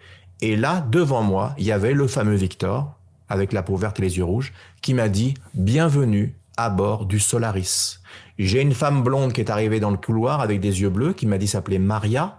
Je l'ai suivie. Nous sommes rentrés dans un couloir très lumineux et nous sommes arrivés dans une classe où il y avait plein d'enfants avec des pupitres qui étaient en lévitation et c'était toutes des extraterrestres. Et elle m'a dit, va t'asseoir à côté de là-bas, de la place, il y a une place de libre. Il y avait un enfant qui était là, humain comme moi, et c'était David Rousseau. Et David Rousseau a la même histoire, sans que je le connaisse. Il a écrit dans son bouquin, en même temps que moi je faisais mon film. Et on ne se connaissait pas. C'est une amie en commun qui m'a dit, tu devrais parler à ce gars-là. Je dis, c'est qui ce? J'ai pas le temps, je suis en train de faire mes affaires. Et j'ai mis du temps, et j'ai contacté David. Et quand j'ai vu David, j'ai eu les larmes qui sont montées, parce que j'ai dit, mais je le connais. Et d'un seul coup, j'ai eu vraiment des flashs de tout. Et il me dit, mais t'as lu mon livre? J'ai dit, quel livre? De quoi tu parles? Je comprends pas. Et c'était la même histoire, la même blonde, la même école, les mêmes classes qui ont été faites dans l'espace en tant que super soldat, le nom du vaisseau Solaris. T'as une chance sur combien? Et je ne connaissais pas ce gars-là, mais du tout. Je savais même pas c'était qui, tu vois? Donc ça, c'est des corroborations énormes et j'adore David. Et David, c'est réciproque. On était ensemble dans les programmes spatiaux secrets. Ça a été en 2 étapes. Durant notre adolescence, on a fait ça. Et après, on nous a ramenés dans le temps. Alors, je sais que c'est très difficile aux gens de concevoir ça parce que, vous savez, 1 heure de disparition peut équivaloir à peut-être 10 mois, 1 an, 2 ans, 3 ans. Parce que le temps est différent quand vous êtes dans l'espace. C'est ce qui s'explique. Et quand vous disparaissez, et vos parents, ils sont pas inquiets. Mais ils se rendent pas compte de ce qui s'est passé. Parce que vous savez, vous jouez sur les lignes temporelles. Alors, je sais pas si c'est très clair pour les gens, mais bon, c'est ce qui s'est passé. Et nous avons retrouvé de nouveau nos marques parce que on a disparu quand on était enfant. Et après, en tant qu'adulte, j'ai continué ma vie. Et quand je suis arrivé à mon service militaire, dans les commandos parachutistes, dans une base que je ne nommerai pas, j'ai eu un grave accident pendant mon entraînement. Je me suis retrouvé à l'hôpital. Et dans cet hôpital, j'ai été de nouveau pris dans le sous-sol. Et je suis repassé par le même stade et je me suis retrouvé dans un amphithéâtre avec David en tant qu'adulte et nous sommes partis ensemble en mission en tant qu'adultes. Et c'est là qu'on a eu des expériences hallucinantes dans lesquelles il les a relatées aussi sans que je lui dise. Et c'est ça le plus incroyable, c'est qu'il a tout ce que raconte David Rousseau, c'est exactement ce que moi je raconte, mais alors qu'on ne se connaissait pas. On n'avait pas du tout les mêmes... Tu comprends? Ce sont des corroborations qui sont plus que des corroborations. Et c'est ce qui a séduit Michael Salla. Il nous a interviewé sur sa chaîne en disant « J'ai jamais vu 2 divulgateurs ne se connaissant pas avoir des détails aussi proches, aussi précis, tu vois, clairs, comme de l'eau de roche. » Oui, j'ai à peu près le même prisme que Michael Salla, qui est un journaliste en exopolitique, un des plus anciens, un des plus crédibles en l'occurrence. Quand on a un témoignage isolé, ok, bon... Quand on a plusieurs témoignages qui viennent se recouper, on commence à avoir une sorte de faisceau d'indices, si ce n'est ce qui pourrait s'apparenter à des preuves, tout au moins des éléments factuels. Alors, on va revenir sur plusieurs points. Dans ce vaisseau, déjà, tu avais cet effet de déjà-vu, tu as remarqué ce lien d'âme flagrant avec David. Cette Maria, tu parles de Maria Orsic, cette fameuse blonde qui est venue. Ben oui, parce que tout le monde dit, ça peut être qu'elle, mais moi, tu sais, comme on dit... il y a une expression qui dit il y a plus d'un âne qui s'appelle Martin, hein, mais moi je vois une blonde hyper découpée en combinaison, les cheveux attachés avec des yeux bleus et tout. Elle dit qu'elle s'appelle Maria, mais tout le monde l'appelle Marie. Les gens ont fait un rapprochement en disant c'est Maria Orsic. Et après que j'ai fait des recherches, je dis c'est sûr que la tête qu'on a dessinée qui est partout correspond quand même très très proche à cette Maria.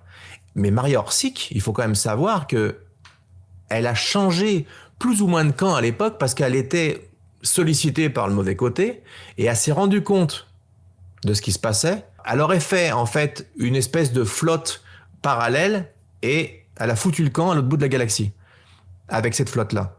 Alors, qu'est-ce qu'elle a fait après? J'en sais rien. Mais en tout cas, pour moi, elle a toujours été bienveillante. Avec les enfants, elle s'occupait des enfants.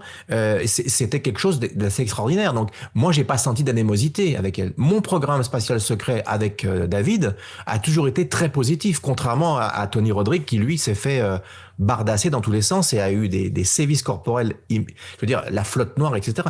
On n'a pas du tout le même parcours de ce côté-là, tu vois. Les gens, quand ils entendent parler de programmes spatiaux secrets, ils sont là, ouais, c'est négatif et tout. Non.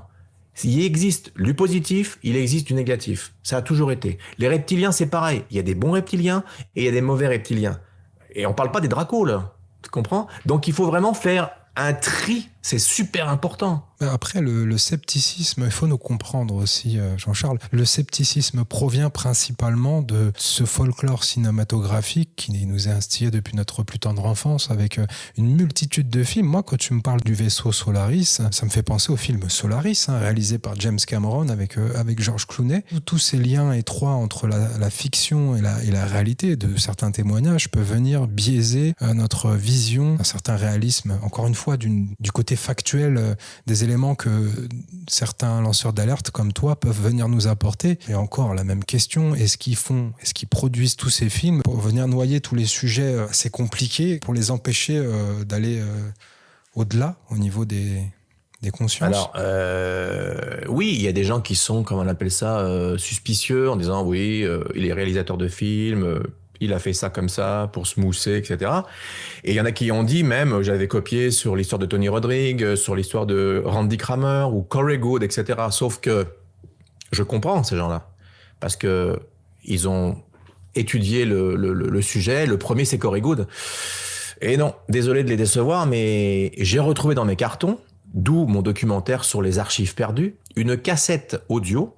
Je l'ai pas devant moi même. Une cassette audio. Alors c'est très ancien. Pour ceux qui connaissent que les MP3 ou les CD, il y avait des cassettes audio à bande. Et j'ai acheté sur Internet un magnétophone pour brancher en USB pour récupérer le signal. Et j'ai découvert, avec stupéfaction, ce qu'il y avait sur la bande. Il y avait marqué « Mémoire JC ». Et sur la bande, c'est moi, à 20 et quelques années, donc 21 ans, en train d'expliquer tout ce que je te dis maintenant. C'est-à-dire plus de 36 ans avant n'importe quelle divulgation. Donc, on peut pas dire que j'ai copié sur quelque chose ou que je me suis inspiré de quelque chose, parce que on voit qu'à ce moment-là, je suis toujours dans Solaris, programme spatiaux secrets, Homme en noir, attaque à énergie dirigée. Je fais un testament audio et j'explique pourquoi je fais ça, que j'enregistre ma voix, pour moi dans le futur, si jamais il m'arrive quelque chose et que je disparais. Quelle meilleure preuve que ça d'avoir un enregistrement audio de toi il y a 36, 37, 40 ans. Et Dan Willis a fait une chronologie des programmes spatiaux secrets depuis Eisenhower jusqu'à notre époque, etc. Et a dit, je pensais que le premier était Michael Relf en 2000, mais je viens de me rendre compte que Jean-Charles en 88, 89, 92 parlait de ça avant, donc il a changé la chronologie en disant que j'étais le premier. Encore une fois, je dis pas je suis le premier pour me sentir le plus haut et le roi de l'espace. J'ai pas dit ça. C'est factuel. Il faut appeler un chat un chat. On m'a reproché que je copiais la vie des gens. Si j'en parle 40 ans plus tôt, ça marche pas bien. On vous renvoie vers les archives perdues. C'est disponible sur Vimeo. C'est sorti en 2024. Effectivement, là, vous aurez accès à ces fameuses cassettes et vous pourrez avoir plus d'informations par rapport à ça. Alors toi, on va revenir sur ton passé. Tu as été dans les programmes spatiaux français et ensuite dans les programmes spatiaux extraterrestres. En même temps, en fait. En fait, quand j'étais Luca, j'étais dans les programmes spatiaux extraterrestres. Et quand je suis venu ici, j'étais dans les programmes spatiaux terrestres. Donc, j'ai deux expériences différentes.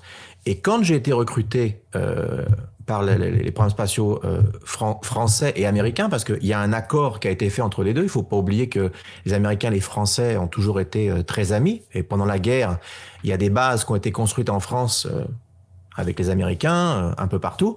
Et quand ils sont partis, les Américains, ils ont redonné les clés aux Français. Donc, sous chaque base, il y a des choses. Et il y a des gens qui ont vu dans des bases des TR-3B décollés, des secrets, etc., etc. Donc, il y a eu une branche qui s'appelle le Solar Warden, dans lequel Corey Goode en a parlé, dans lequel il y avait différents vaisseaux, et le vaisseau dans lequel je faisais partie s'appelait le Solaris. Et ce Solaris-là était franco-américain. Et c'est là-dedans qu'on avait différentes sections, avec toutes les technologies, des réplicateurs de nourriture, des medbeds, des trucs comme ça, dans lequel on partait en mission pour justement aller contre les dracos, les toutes les races hostiles qui prenaient les humains. Alors, je sais que c'est difficile à expliquer, à comprendre pour les gens, parce que c'est quand même du lourd comme information. Mais ça, j'en parle depuis des décennies. Justement, j'ai te demandé quelle est la mission réelle de ce programme. Est-ce que c'est de nous protéger ou de collaborer à une gestion planétaire qui nous dépasse, quoi? C'est ça. Les gens pensent que les programmes spatiaux secrets étaient négatifs, mais il existait une branche, et il existe toujours une branche, qui défendait les humains.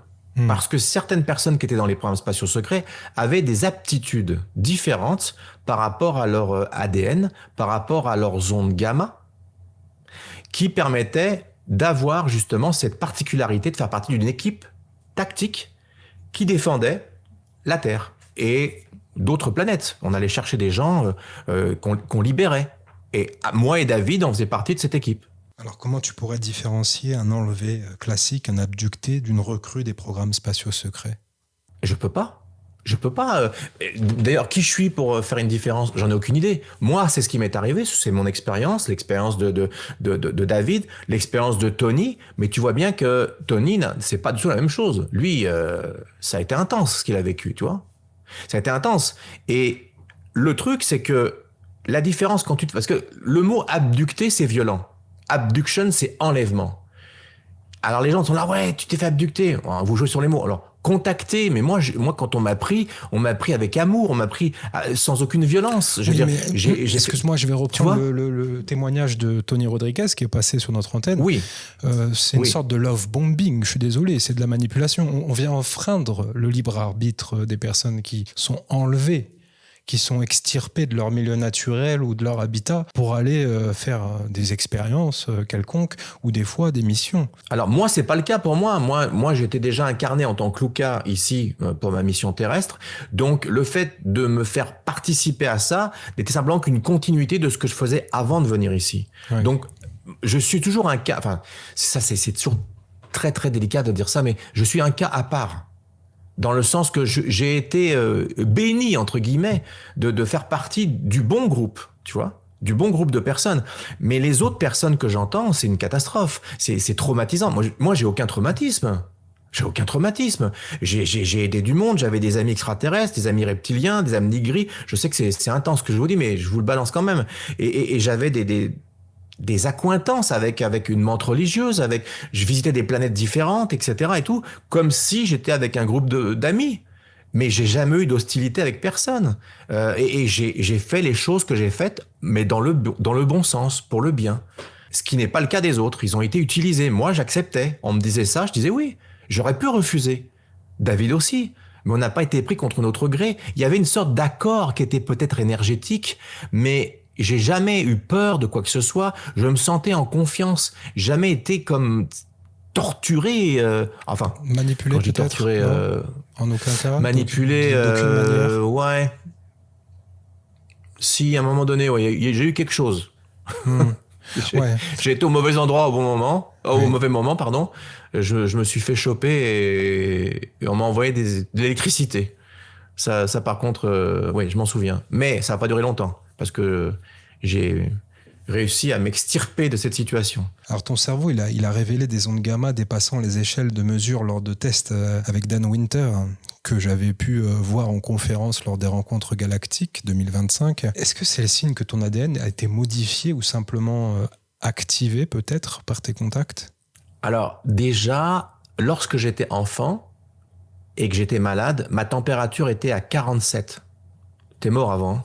Oui. Et j'étais tout à fait conscient. 42, ou quand je saignais du nez... On est déjà bien mal en point. Ouais. Et quand je saignais du nez, j'avais le sang vert. Je tachais mon oreiller, ma mère lavait mes draps, etc. Ça déjà pour te donner déjà qu'il y a quelque chose qui n'est pas normal. Ouais.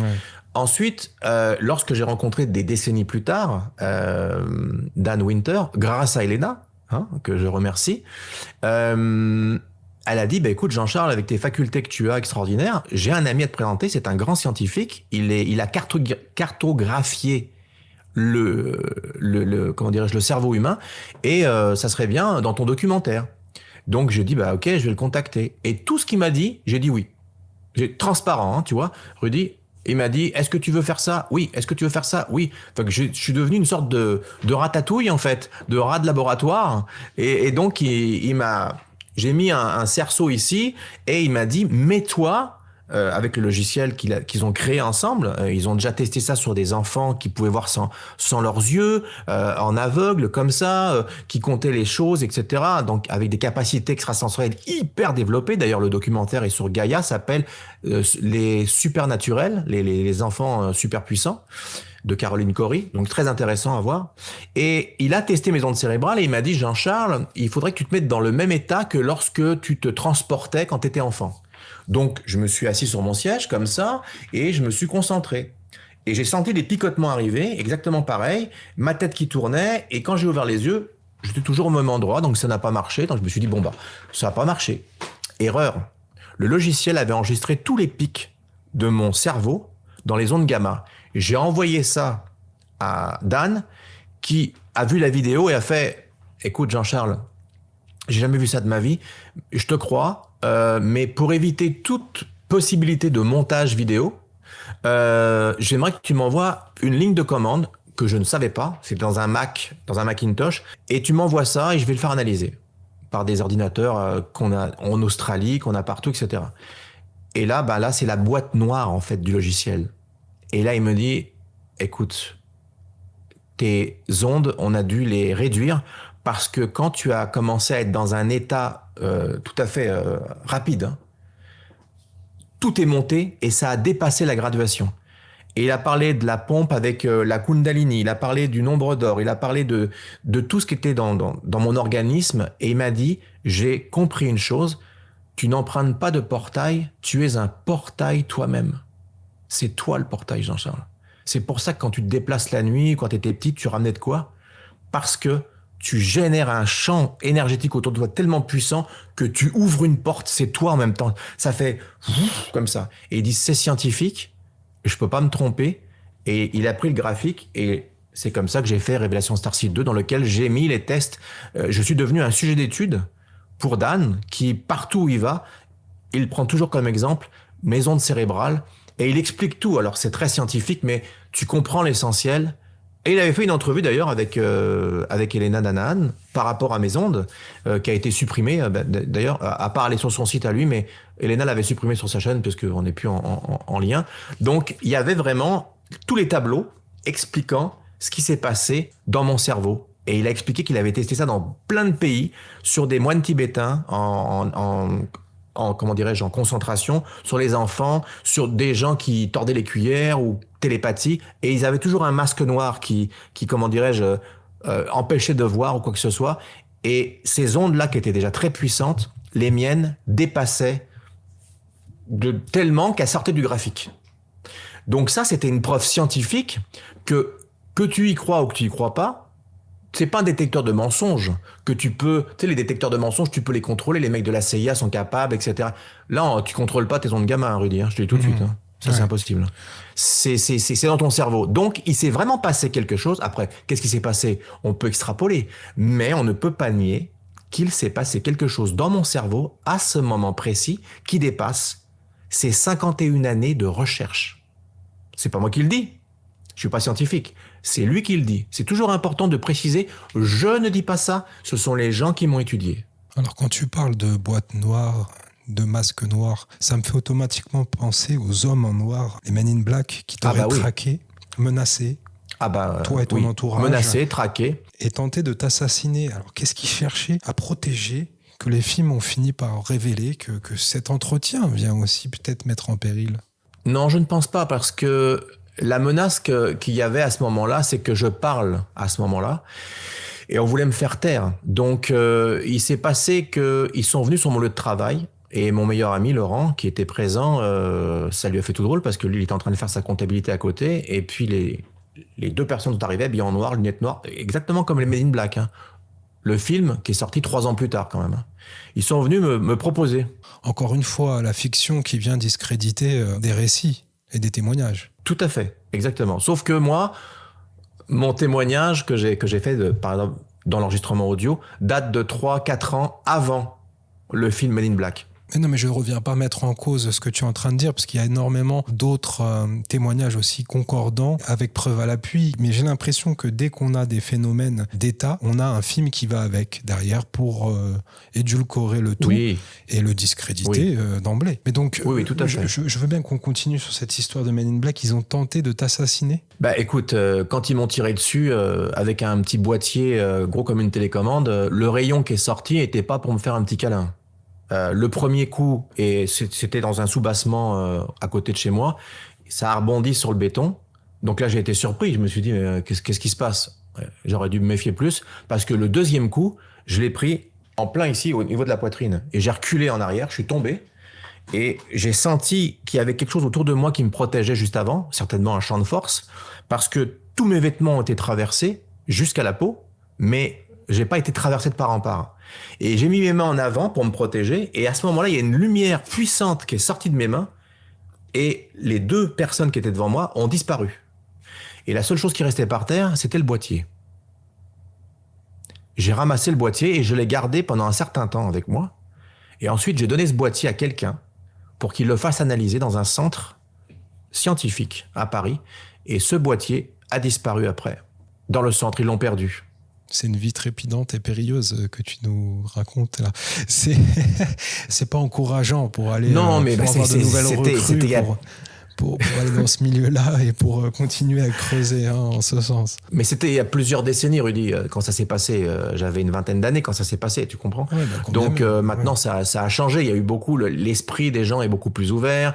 Il y a quand même des gens qui parlent de l'armée américaine, comme JP ou qui que ce soit. Donc ces gens-là devraient être morts depuis longtemps, tu comprends ? Donc là, on dirait qu'on laisse un peu le robinet ouvert pour que les gens, tout doucement, prennent conscience du truc. Donc, Mais JP a dû parler à visage couvert pendant plusieurs années. Il n'y a que récemment qu'il a fait sauter la cagoule. Tout à fait. Mais maintenant, regarde ce qu'il dit. En plus, il est militaire et c'est pas passé il y a 10 ans, lui. Hein. Ça s'est passé il y a encore 8 mois. Il était dedans, 9 mois, avant qu'il soit à la retraite. Donc, lui aussi, il aurait pu avoir des problèmes. Et il n'en a pas eu. Alors on parle aussi de portes des étoiles sous des hôpitaux et des bases militaires, on a eu le temps d'en parler un petit peu. Est-ce que c'est une réalité physique, immédiate, palpable, ou une technologie interdimensionnelle ? Qu'est-ce que tu nous dirais par rapport au jump room ? Ça m'a toujours fasciné, j'avais entendu ce concept-là à l'époque de Kerry Cassidy et Bill Ryan, à leur grande époque, sur le projet Kaamelott, et ça m'a toujours... Il y a aussi des séries qui ont été faites là-dessus. Ces fameuses bases qui nous permettent d'aller d'un endroit A à un endroit B, d'une planète à l'autre, comme ça, c'est du bout du monde à l'autre, c'est juste exceptionnel. Alors, ce que j'aime dans cette entrevue qu'on a tous les deux, c'est que tu connais bien ton sujet et que j'allais te parler de la jump room. On dirait que tu devances ma pensée. C'est drôle, hein. Je trouve ça excellent. Tous ceux qui s'y connaissent un petit peu, forcément... Ouais, mais quand même, je veux dire, on sent que tu connais le sujet. Il existe des bâtiments aux États-Unis dans lesquels il y a des jump rooms où les gens viennent avec leur boîte à lunch et leur attaché case travailler et passer à travers la porte des étoiles et aller travailler sur d'autres planètes. Et le soir, ils re-rentrent. Ils re-rentrent chez eux, sur la Terre. Et ils ont signé ce qu'on appelle des releases pour ne pas parler. Tu t'imagines au point où on en est rendu. C'est-à-dire que pendant qu'on se parle tous les deux, est-ce que les extraterrestres existent ? Est-ce que les ovnis ? Est-ce que c'est des canards ? Est-ce que c'est que ça ? Il y a des gens qui, au lieu d'aller travailler au bureau, ils vont travailler sur d'autres planètes. Parce qu'ils prennent une porte des étoiles. Tu t'imagines ? Moi, Jean-Charles, ce que je m'imagine, c'est qu'on se tape la grève des trains et le prix du gasoil en train d'exploser.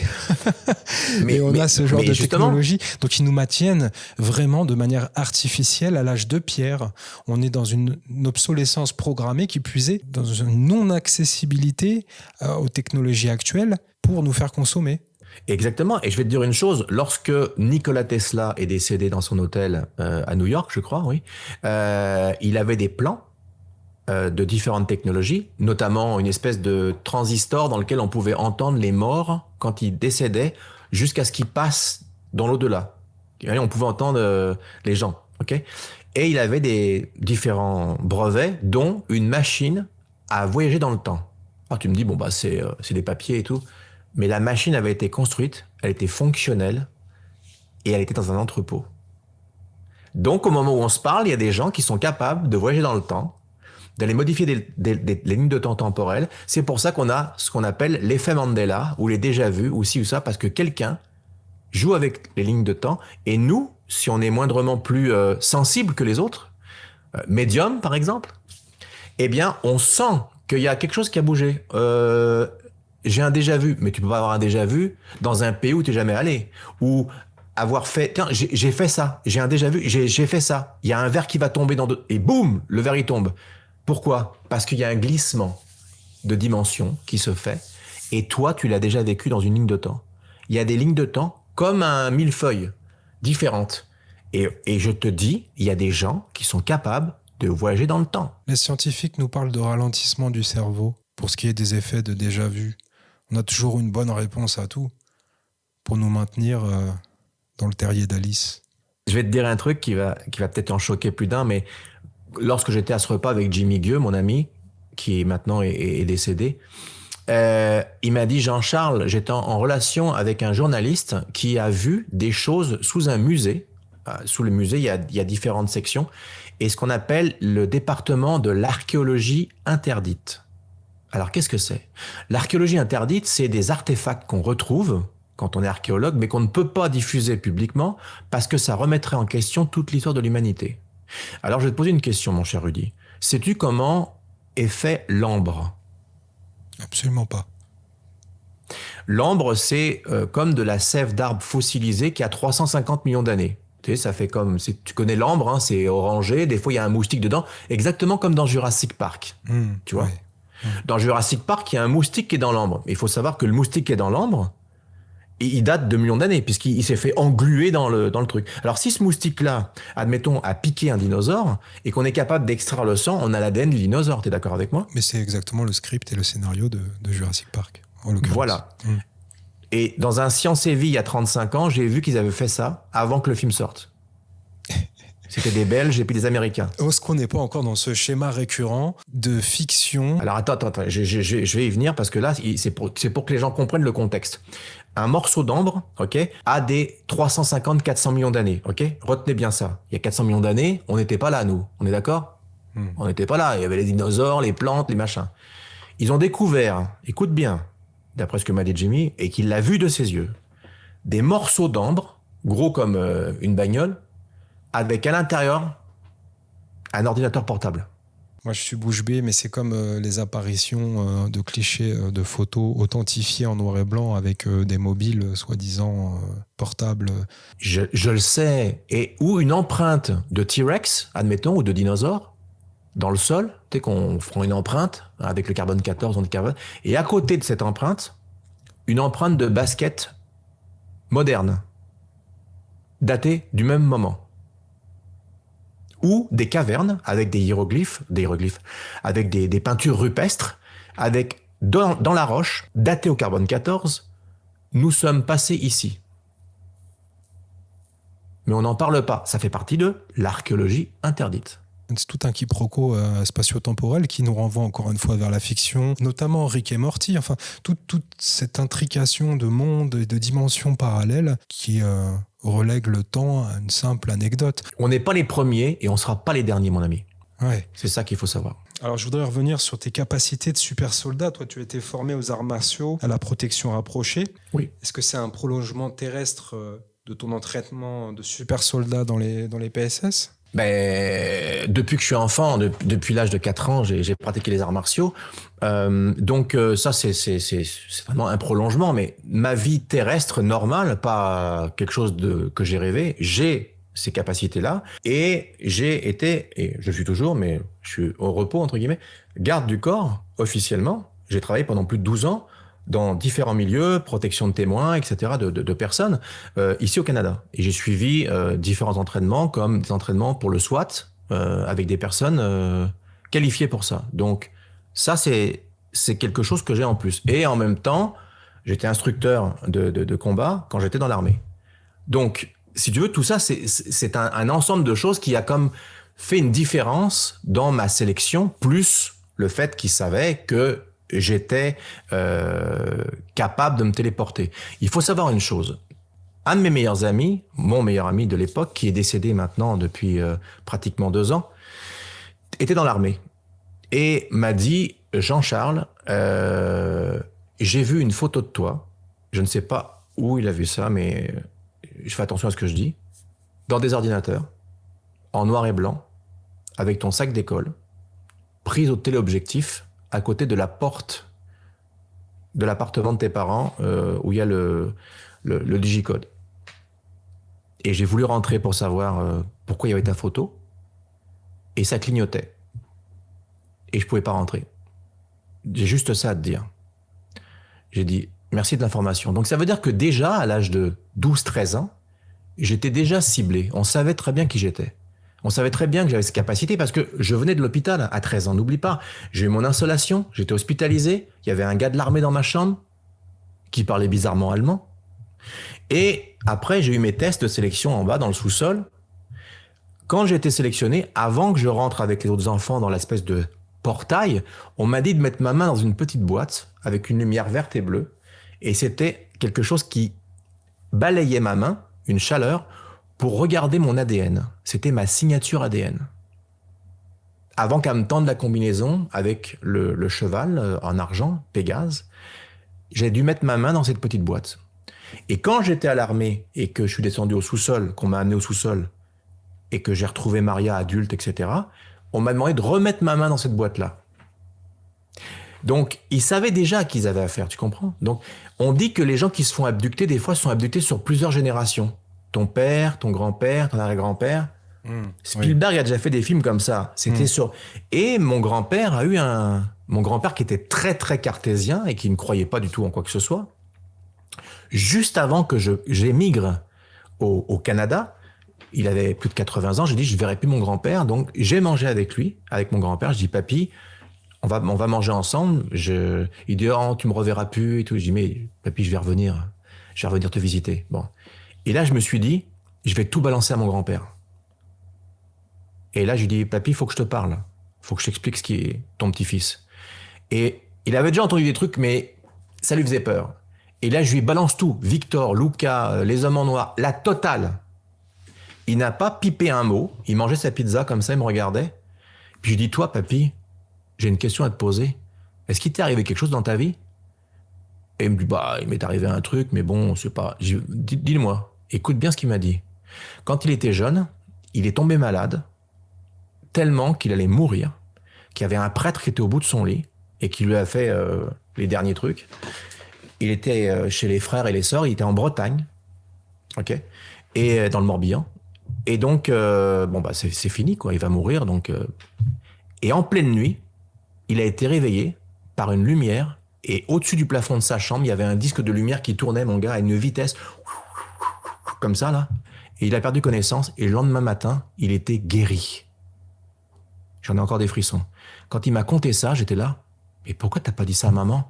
Il dit, bah, je voulais pas. Et quand j'ai vu mes parents, je dis, bah, j'ai mangé avec papy une dernière fois. Elle dit, bon, ça s'est bien passé, le repas avec ton grand-père et tout ça. Il n'a pas été trop ému de quitter son petit-fils. Il m'a dit ça. Et ma mère m'a dit, mais elle a appelé mon grand-père tout à l'heure. Elle a dit, mais pourquoi tu dis ça à Jean-Charles maintenant? Pourquoi tu nous as pris pour des fous quasiment quand on racontait des choses sur ton petit-fils? Ben, j'avais peur qu'on me juge. Ouais. Donc, tu vois, ça remet encore le fait que j'ai pas été le seul. Ouais, mon grand-père, il est arrivé quelque chose, tu vois, c'est bizarre. Il y a du transgénérationnel là-dedans. On a encore pas mal de questions à entrevoir, toi et moi. Je voudrais savoir, parce qu'on t'a forcé à démissionner du MUFON Québec. Oui, on m'a poussé vers la porte. Oui, alors, est-ce que le milieu de l'ufologie civile, il est infiltré par des agences qui veulent étouffer les témoins directs? Est-ce qu'en France, notre équivalent est crédible? Parce que j'en parlais avec Charles-Maxence Laillé, et selon lui, il n'y avait aucun souci de ce côté-là. Mais moi, j'ai l'impression que la gendarmerie chapeaute le tout et renvoie tout à ces fameuses associations en France qui sont quelquefois critiquées par des abductés ou par des personnes qui ont été muselées par rapport à leur témoignage. Maxence, je l'ai rencontré une fois et me paraissait être une bonne personne, très gentil, très intéressé par mon histoire et tout ça. Et je lui avais envoyé une invitation pour être ami Facebook. Il a mis 1 an avant de répondre. Et lorsque je l'ai revu une deuxième fois, je lui ai parlé de mes films et il a voulu les voir pour faire un article dessus. Et je lui ai envoyé tous mes films en cadeau, comme pour toi. Il ne les a jamais ouverts et j'ai plus jamais eu de nouvelles de lui. Ok, et donc pour en revenir au MUFON et à toutes ces associations. Alors le MUFON ici a été réouvert ici avec un ancien ami que j'avais qui s'appelait Marc Saint-Germain, mais nous ne sommes plus en relation parce que, soi-disant, j'aurais parlé trop fort de mes expériences et que ça décrédibilisait le truc et qu'on ne me croyait pas et que comme j'étais directeur adjoint de MUFON Québec, j'avais une position qui était très, comment dirais-je, importante au niveau des gens. Donc, ce que je disais pouvait déranger. Et on m'a fait comprendre, on m'a tassé, tu sais, tout doucement vers la porte, en me faisant comprendre que mon narratif, alors ce qui est curieux, c'est que en 2019, je pense, ou 2019, il y a Corey Goode qui a été invité à raconter son expérience de super soldat ou de programme spatial secret au MUFON, aux États-Unis. À Las Vegas, par le MUFON organisé. Donc, j'ai pas compris pourquoi moi, 2 ans plus tard, quand je comptais mon histoire, qu'on m'a dit, ben là, c'est n'importe quoi. Alors, j'ai passé mon examen pour être dans l'investigation, pour aller voir des témoins, et puis essayer de comparer les choses par rapport à moi. Et après, j'ai dit, bah, vu que j'ai une position quand même importante, on va m'écouter plus, parce que si je suis le gars du coin, on me dit, bon, c'est qui lui? Bon, il fait partie du MUFON. Ah, ok, d'accord, donc on va l'écouter. Mais là, on m'a fermé le clapet tout de suite. On m'a dit non, tu comprends pas. Mais c'est pourquoi le MUFON? Le MUFON, c'est fait pour recevoir des témoignages de gens qui ont eu des abductions et de tout. Si moi, je mets en avant le fait que moi qui suis directeur adjoint, j'ai vécu ça, ça va mettre les gens encore plus en confiance et ils vont venir nous voir. Non, là, ça passait pas, mon gars. Ça passait pas. Il fallait pas que je me mette en avant. Donc, j'ai dit, ok, c'est bon, j'ai compris, je m'en vais. Et tout ce que j'ai fait avec le MUFON a été effacé dans la base de données. J'ai vu les cas que j'ai faits ont été enlevés ou attribués à quelqu'un d'autre alors que j'avais fait les enquêtes. J'ai fait ok, c'est bon, j'ai compris. On veut pas que je parle. Alors, le MUFON, est-ce qu'il est intègre? Je te dirais, il y a des gens intègres et des gens qui ne sont pas intègres, mais ce que je sais, c'est que les affaires non classées ont existé, comme dans X-Files, pour de vrai. Ok. C'était les affaires avec, comment s'appelle-t-il déjà? John de Souza, qui est quelqu'un de très important à mes yeux, c'est lui le vrai Mulder. C'est d'après son histoire que Chris Carter a fait la série X-Files, ok? Donc je le salue. Et il a expliqué qu'après que les affaires non classées existaient, ont été fermées parce qu'ils ont arrêté, genre soi-disant un peu comme le projet Blue Book, ils ont ouvert le MUFON. C'est comme si le MUFON était une base de données. C'est un exemple, hein, j'ai pas dit que c'était ça, mais admettons. Et que finalement, il se dit, il travaille indirectement pour nous. On a accès au MUFON. Et donc, comme ça, on peut savoir ce qui se passe, les cas, etc. Donc, il est possible qu'il y ait... je sais qu'à un moment donné, il y a eu un scandale aux États-Unis, comme quoi il y avait un ancien des services secrets, je sais pas si c'est la CIA ou je sais pas quoi, qui était rentré dans le MUFON. Et ça a fait tout un pataquès. Il a été viré, le gars, et tout. Après, ça s'est peut-être pas reproduit parce que ça a été changé. Mais si tu cherches sur Internet, tu taperas, admettons, MUFON, il s'est passé un truc il y a peut-être, je te dirais, 10 ans ou 12 ans de ça, 12 ans ou 15 ans. Eh ben, il y a eu ça. Il y a eu une infiltration de quelqu'un des services dans le MUFON. Et le MUFON, ils hallucinaient. Ils se disaient, attends, les gens vont croire que on leur tend un piège. Venez, petits agneaux, venez rentrer dans mon terrier. Et puis là, vous allez donner vos informations, mais c'est confidentiel. Et puis là, t'as quelqu'un qui va les prendre. Parce que c'est confidentiel ce qu'on fait au MUFON, tu vois. Les gens, ils font une déposition, c'est anonyme, on respecte l'anonymat des gens, on va pas donner ça. Si tu sais que c'est gouvernemental, les gens vont dire, non, je vais pas témoigner. Le MUFON n'est pas gouvernemental. Oui, mais il peut y avoir des infiltrations, tu vois, Rudy, qui sont possibles. Vu la sensibilité des dossiers, on a du mal à ne pas penser que ça puisse être phagocyté. Alors, je reprends par rapport aux associations françaises, par exemple, le GEPAN. Alors le GEPAN. Mon Dieu.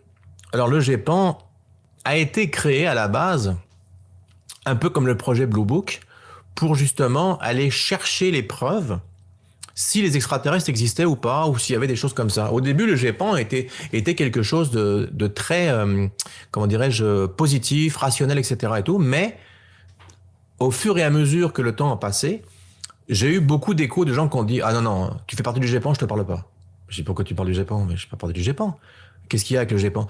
Le GEPAN est noyauté par le gouvernement, et ils sont là pour justement étouffer les affaires et tout. C'est ce que j'ai entendu. Ouais. Toi aussi. Donc, je veux pas me prononcer parce que je vais pas me mettre le GEPAN à dos alors que j'ai rien contre eux, hein, bien sûr. Mais il faut savoir une chose, Rudy, c'est que dans toute chose en rapport avec ça, il y a un téléphone rouge. Il y a quelqu'un là-dedans qui... Oui, allô, on a un cas là. Oui, alors lui, il a vraiment des preuves. D'accord, on s'en occupe. Et voilà. Et là, la visite d'hommes en noir qui disent bonjour, est-ce que vous avez des photos? Est-ce que c'est les seules photos? Est-ce que vous avez parlé à quelqu'un? Beaucoup de gens ont eu des visites comme ça. Tu vois? Alors, mais c'est pas le GEPAN en lui-même. C'est pas le MUFON en lui-même. Il y a peut-être une taupe. Et ça, c'est possible. Mais que ça met en porte-à-faux tout le truc. Mais il travaille étroitement avec les forces de l'ordre. Hein. La gendarmerie travaille avec le GEPAN. Mais oui. Le ministère de l'Intérieur est forcément en lien. Donc on a le préfet de police forcément au-dessus aussi qui vient chapeauter tous les dossiers. Et est-ce qu'on pourrait conseiller à une personne qui vit une RR3, une RR4, RR5, d'aller contacter ce genre d'organisme? Je sais pas, mais moi ce que je sais, c'est que si un gouvernement quelconque met un veto sur quelque chose, des fois, c'est peut-être pour protéger la population, pour pas qu'on rentre dans une panique comme que je te disais. Imagine-toi demain matin, la France décide d'ouvrir les dossiers et dire que oui, c'est vrai, les gens se font abducter, etc. Mais tu t'imagines le choc? Parce que si tu veux, le secret a perduré pendant des décennies. Ça n'a pas été, on n'est pas tout seul, on est bientôt en contact. Tu sais, les gens se seraient habitués. Là, les gens, c'est non, on n'existe, personne n'existe, on est allé sur la Lune, nanana, il n'y a rien d'autre, c'est des mythos, etc. Les gens gardent ça. Et dès que tu parles d'extraterrestres, on se moque de toi, on va à Hanouna, on se fout de ta gueule, etc. On fait ça. Mais si jamais matin, disais, écoutez, arrêtez, c'est un sujet sérieux, voilà où on en est rendu, votre voisin, là, il vient pas d'ici. Mais tu imagines? Ils sont allés trop loin, donc ils n'ont pas le choix de contrôler l'information. Alors des fois, je suis pas d'accord, mais des fois, je me dis qu'au moment, avec tout ce qu'on sait, que ce soit Tony, que ce soit moi, que ce soit Elena, que ce soit JP, Michael Salla, tout ce qu'on sait, ok, si les gens prenaient conscience que dedans, il y a 1, 2, 3% de vrai de ce qu'on dit, hein, par rapport à ça, mais les gens, ils pèteraient les plombs. Moi, j'ai parlé avec des gens qui étaient très rationnels, Rudy, et ils m'ont dit, écoute, j'ai l'esprit ouvert, je veux bien te croire, mais je te dirais que si jamais c'est vrai, admettons, si c'est vrai, mais t'imagines la panique? Et je vais, mais pourquoi tu dis ça? Mais ça ferait peur. Et je fais, ok, merci, tu viens de tout résumer. Tu viens de tout résumer. Ouais. Ben oui, ça ferait peur, parce que les gens ne sont pas habitués à des différences. Regarde, des gens, ils sont différents, il y a des gens qui pensent différemment, puis ça fait pas l'affaire de tout le monde. Mais quand c'est des gens du gouvernement qui disent, écoutez, bouclez-la, parce que là, vous allez créer un vent de panique, ou j'ai inventé un moteur à énergie libre, ben, tu vas faire quoi? Tu vas foutre les Émirats à terre, tu vas le pétrole et tout, c'est des milliards. Tu vas créer un médicament qui guérit tous les cancers, mais tu démarres ta voiture, regarde en dessous, hein. Parce que là, qu'est-ce qui se passe? Mais tu ne peux pas. Je veux dire, il y a un institut pharmaceutique, de tout. Je veux dire, tout fonctionne. Tu vois, tu fais des pneus qui sont increvables, t'es foutu. Michelin, machin, tout le monde. C'est tout. Regarde bien, toutes les inventions, si elles sont déterminantes pour l'humanité, c'est pas l'intérêt de certaines nations que ça existe. Parce que ça fait rouler l'économie, ça fait rouler tout. Et c'est pour ça que les gens disent, mais pourquoi on n'a pas accès au medbed? Pourquoi? Bah réfléchis. Si on a accès à ça, il n'y a plus de médecins, il n'y a plus rien, il n'y a plus de médicaments, il n'y a plus de pharmacie. Tu es immortel, tu vis 2000 ans, la sécurité sociale. Enfin, juste imagine, projette-toi dans une possibilité, dans un monde parallèle où ça serait comme ça. Ben pour eux, là, ça serait le chaos. Et je comprends que des fois, il y a des informations qui soient comme contrôlées. Là, c'est pas contrôlé, c'est complètement étouffé. Mais contrôlé. Et dès que quelqu'un commence à ouvrir une petite porte, tu remarqueras bien, et on lui ferme la porte très vite sur les doigts. Parce que, pas parce qu'il est mytho, parce qu'il est dangereux dans ce qu'il va révéler. Une machine à voyager dans le temps. Bon, bah, le gars, il va, il achète pour $10 000 de bitcoin, il revient, il est milliardaire. Ouais. Par exemple. Ouais. Bah oui, mais c'est la première chose automatiquement qu'on irait faire. On va pas se mentir, on retourne à l'époque où c'est exactement. Non, c'est vrai, t'as raison. À $50. Non, mais oui, mais c'est sûr qu'il y a énormément de débouchés et effectivement une sorte de bouleversement sociétal qui pourrait en découler. Mais j'ai pas l'impression non plus que les gouvernements, surtout le gouvernement français, soient dans l'altruisme le plus total à notre égard. Hein. Avec tout ce qui se passe, on a des lois liberticides qui apparaissent tous les jours. Mais tu sais, ouais. Mais le problème, c'est que c'est facile de critiquer des fois les politiques, les trucs comme ça et tout, mais on n'est pas dans leurs chaussures non plus. Dans le sens que j'excuse pas les choses qui sont faites, hein, ça, bien au contraire. Mais ce que je constate, c'est que être à la place de quelqu'un qui a un pouvoir quelconque, ça doit pas être facile, pareil. Tu sais, diriger un pays, que ce soit aux États-Unis, en Asie ou partout, tu t'imagines un peu. Et c'est pour ça qu'en vérité, ce sont des hommes de paille. C'est pas eux qui dirigent. C'est pas un gars, il se lève le matin, je vais faire ça. Il y a des conseillers, il y a des gens partout, parce qu'il peut pas physiquement faire tout ça. Donc, quand on dit j'aimerais que ce président-là il soit plus là, mais ça changera pas, mon gars, parce que c'est les satellites autour qui influencent chaque président qui est mis. Moi, c'est ce que je pense. Et je pense que je me trompe pas beaucoup. C'est pas un seul homme qui dirige une nation, ce n'est pas vrai. C'est impossible, ça. Quid du témoignage d'Arizona Wilder? Est-ce que tu en avais entendu parler à l'époque où David Icke l'avait interviewé?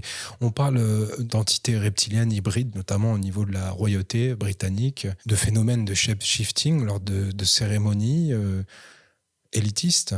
Est-ce que pour toi, ça semble vraisemblable ou est-ce que tu as eu des éléments, des faisceaux d'informations par rapport à ça? Là, je vais te parler personnellement, ok? Avec tout ce qu'on a discuté depuis le début de l'émission, je te pense que oui, c'est possible. Je pense que c'est possible. J'ai pas dit que c'était ça, parce qu'il faut vraiment, maintenant, il faut faire attention à tout ce que tu dis sur Internet. Sur tout ce que tu diras sera retenu contre toi. Bon. Là, je vais te dire que selon mon expérience, pourquoi pas. J'ai vu des vidéos, mon cher Rudy, sur des gens qui shiftaient au niveau des yeux avec les pupilles allongées. Tu te souviens de ça, hein? Oui. La russe, là. Il se trouve que c'est perturbant parce que je dis pourquoi pas. Oublie pas une chose. Il y a 100 ans, on t'aurait dit qu'on irait à 50 ou 100 km/h. On t'avait dit non, ton corps va exploser. Maintenant, on va à combien? Max 6, Max 7, les mecs qui perdent pas connaissance? Et c'est la même chose. Si on te dit qu'un tel est pas capable de faire ça, ou shifter, c'est parce que ton cerveau n'est pas capable d'entrevoir la possibilité qu'une personne différente comme ça, à ce point-là, puisse avoir ses capacités. Il y a des animaux qui sont capables de changer de température, de changer de couleur, de se fondre dans la masse, etc. Pourquoi pas un être reptilien serait capable d'envoyer une onde et changer son apparence pour toi? Et je vais te dire pourquoi. Et c'est bien parce que ça me fait rebondir sur un truc. Écoute bien ça. J'adore cette émission. Alors... Jimmy Gueux m'a conté qu'il a travaillé pour le MUFON et il m'a dit, Jean-Charles, un jour, il y a une femme qui était dans son lit paralysée et quand elle a ouvert les yeux, elle a vu des gris traverser le mur de sa chambre et venir vers elle. Elle a eu peur et d'un coup, il y a un grand blond aux yeux bleus. C'est beau, un beau grand blond aux yeux bleus qui est venu à côté d'elle et qui lui a mis la main sur le front et qui lui a dit « Rassure-toi, tout va bien, on va pas te faire du mal et tout ». Donc elle, ça l'a rassurée, elle s'est dit « Ah les petits gris, c'est peut-être pas si méchant que ça ». Et puis le grand blond est là, puis il lui parle, etc. Tu me suis? Et là, devant elle, il y a un grand miroir devant son lit. Ok? Et là, le blond est devant elle et puis elle est toute contente, elle est dans une espèce d'euphorie parce qu'il a l'air d'envoyer une énergie, tu sais, comme très calme-toi, tout va bien, il l'amadou, ok? Et là commence à se décaler légèrement et dans le reflet du miroir, qu'est-ce qu'elle voit? Un grand gris. Ouais. Un grand gris. Ouais. Fait qu'il lui avait changé la fréquence et Jimmy me dit, il y a des grands gris qui peuvent prendre l'apparence de blond. Et c'est étrange, parce que quelqu'un a parlé de ça il n'y a pas longtemps, en disant, imaginez que des gens qui pensent être en contact avec un grand blond, ou une grande blonde, soient justement une entité différente qui peut shifter, mais qui peut te projeter dans ton esprit, parce qu'il a une capacité télékinésique ou ce que tu veux, mais là c'est différent, il peut t'envoyer une image, et le miroir, lui, ne peut pas, parce que le miroir reflète la vraie apparence. Alors que lui, s'il est face à toi, il peut t'hypnotiser. Mais le miroir, il t'hypnotise pas. Donc j'ai trouvé ça très pertinent parce que tu me parles de shifting. Mais là, ça veut dire qu'il y a des gens qui disent non, c'était un grand blond, il était gentil, il m'a prélevé mes ovules, tout allait bien. Genre, ah oui, mais t'es sûr que c'était un grand blond? Oui, je l'ai vu. C'était une parenthèse importante. Qu'est-ce que t'en penses? Ouais, moi j'en pense que tout ça laisse à réfléchir énormément et c'est à la fois rassurant et à la fois effrayant Parce que dans le monde, Oui, dans le monde actuel, avec cette dystopie technologique, l'arrivée et l'avancée de l'IA et de la monnaie numérique et des contrôles des réseaux sociaux, du crédit social éventuellement français qui viendra calquer le crédit social chinois, si on arrivait à contrecarrer tout ça en remettant les barres sur les T et les points sur les I, en exposant, en divulguant la réalité vraie telle qu'elle est, c'est-à-dire multidimensionnelle, exogène aussi, on viendrait mettre un coup de balai dans tout ça et à la fois aussi apeurer et complètement affoler la population. Donc il y a du bon, il y a du mauvais. Moi en tout cas je te remercie. Moi j'aurais une dernière question pour venir clore cette entrevue. Vas-y. Justement, qu'est-ce que tu reprendrais à ceux qui pensent que tout cela n'est qu'une vaste construction imaginaire malgré les preuves scientifiques que tu apportes? Je les plains de pas avoir ne serait-ce qu'une ouverture minime. Tu sais, comme on dit, l'ouverture d'esprit n'est pas une fracture du crâne. C'est vrai. C'est vrai. Parce qu'en fait, tu sais, mais je comprends, attention, écoutez bien ce que je vais dire. Je comprends tout à fait la réticence de ces gens-là à entendre des histoires qui sont rocambolesques, qui ont l'air de la fiction. Mais posez-vous la question. Je suis loin d'être riche. J'ai parlé, je fais mes films, je vis avec ça, comme un écrivain pour écrire ses livres, sauf que moi, tout ce que je dis est vrai, est sourcé. Mes parents ont témoigné, mes meilleurs amis ont témoigné. Chris Esson est allé sur les lieux d'un endroit où j'habitais, dans lequel il y a eu une arme à énergie dirigée qui a fait fondre le métal à 2 kilowatts, quand je me suis fait agresser dans les escaliers de l'appartement de mes parents. Ça, c'est une parenthèse. Mes ondes gamma sont des preuves qu'on ne peut pas les truquer. Il y a plein de choses, la réincarnation, etc., de choses que j'ai parlé quand j'étais jeune, qui se sont retrouvées dans des livres d'histoire au Japon, qui ont des siècles et des siècles. Si tu n'es pas capable d'avoir, ne serait-ce que, pourquoi pas, c'est possible, on ne connaît pas tout. Cette personne me paraît, comment je pourrais te dire, crédible dans ce que je dis. Je le dis sincèrement, parce que je n'ai pas l'occasion de parler français sur une chaîne importante, et je vous le dis sincèrement, tout ce que je vous ai dit est vrai. Je vous le jure sur la tête de mes enfants. C'est pas une blague. J'ai vécu ça, et c'est pas parce que vous ne l'avez pas vécu que ça n'existe pas. Il y a des choses qu'on ignore jusqu'au moment où on est témoin de ça. Et l'important, c'est rester avec votre ressenti et sentez vous-même la fréquence de la personne qui parle. Ok ? Critiquer les uns et les autres, c'est pas ma tasse de thé. Les autres ont leur expérience, j'ai la mienne. Il se trouve que moi, j'ai la chance qu'à chaque fois que j'ai vécu quelque chose de paranormal, j'avais des témoins. J'avais des personnes proches de moi. J'avais des enregistrements. Et j'ai une nouvelle chose que je peux pas dire pour l'instant qui va sortir bientôt, que j'ai retrouvée. Et ça va faire très très mal au niveau divulgation parce que, encore une fois, j'ai la chance de retrouver des choses dans mes cartons quand j'ai déménagé de France. Il y a des choses que j'ai gardées, des choses que j'ai perdues, des choses que j'ai oubliées, parce que j'ai eu une mort imminente de 9 minutes à l'endroit où je travaillais, quand je travaillais dans le milieu de la nuit. Je suis mort 9 minutes et j'ai perdu des morceaux. Et maintenant, il y a des choses que je retrouve. Ah, mais qu'est-ce que c'est que ça? Ah, mais qu'est-ce que c'est que ça? Et là, c'est ma voix. C'est moi en train de parler sur un enregistrement où, tu comprends qu'il y a des logiques comme ça. Mais je n'ai pas fait d'hypnose pour récupérer mes souvenirs comme certaines personnes que je respecte qui ont fait ça. Moi, je les avais depuis que je suis petit. Je parlais de ça avec mes parents quand j'avais 6-7 ans. Donc, l'hypnose, la médiumnité, toutes ces choses-là sont des faits qui existent.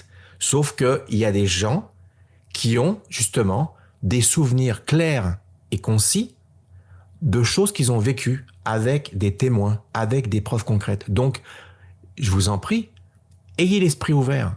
C'est important parce qu'avec ce qui se passe maintenant, la divulgation, les ouvertures de dossiers quelconques, qui sont des preuves, et sans les nommer, vous savez de quoi je parle, qu'il y a encore quelques années ou quelques mois, on ne pouvait pas imaginer certaines atrocités qui ont été faites des êtres humains et que c'est en train de sortir, eh bien, pour le sujet extraterrestre, c'est la même chose. Quand ça va commencer à sortir que des présidents vont déclassifier des choses, vous allez vous rendre compte que finalement, ce que moi je disais ou ce que d'autres personnes disaient, on est très loin de la fiction. Donc ce que j'ai à dire, gardez l'esprit ouvert, soyez quand même alerte, parce que tout n'est pas vrai, faut faire attention à ce que certaines personnes disent, mais quand vous voyez quelqu'un qui vous amène des preuves, comme dit Rudy, avec des choses concrètes, posez-vous la question, et pourquoi pas? Rive Sud, Origine 1 et 2, bien entendu, disponible sur Vimeo. Vous avez aussi la révélation Starseed 1, 2 et 3 en 2021, 2022 et 2023. Et bien entendu, les archives perdues en 2024 avec les fameux enregistrements audio. Merci d'avoir été parmi nous. C'était un grand plaisir. Merci Rudy, moi aussi. Merci beaucoup. Puis les gens peuvent trouver plus facilement sur jcmoyen.com tous mes films parce que Vimeo, il faut les chercher. Donc, www.jcmoyen.com, la première page, tous les films sont ici. Je pense que tu mettras le lien en dessous. Ça sera plus facile pour les gens en cliquant sur un seul lien parce que Vimeo, il faut chercher, taper le titre.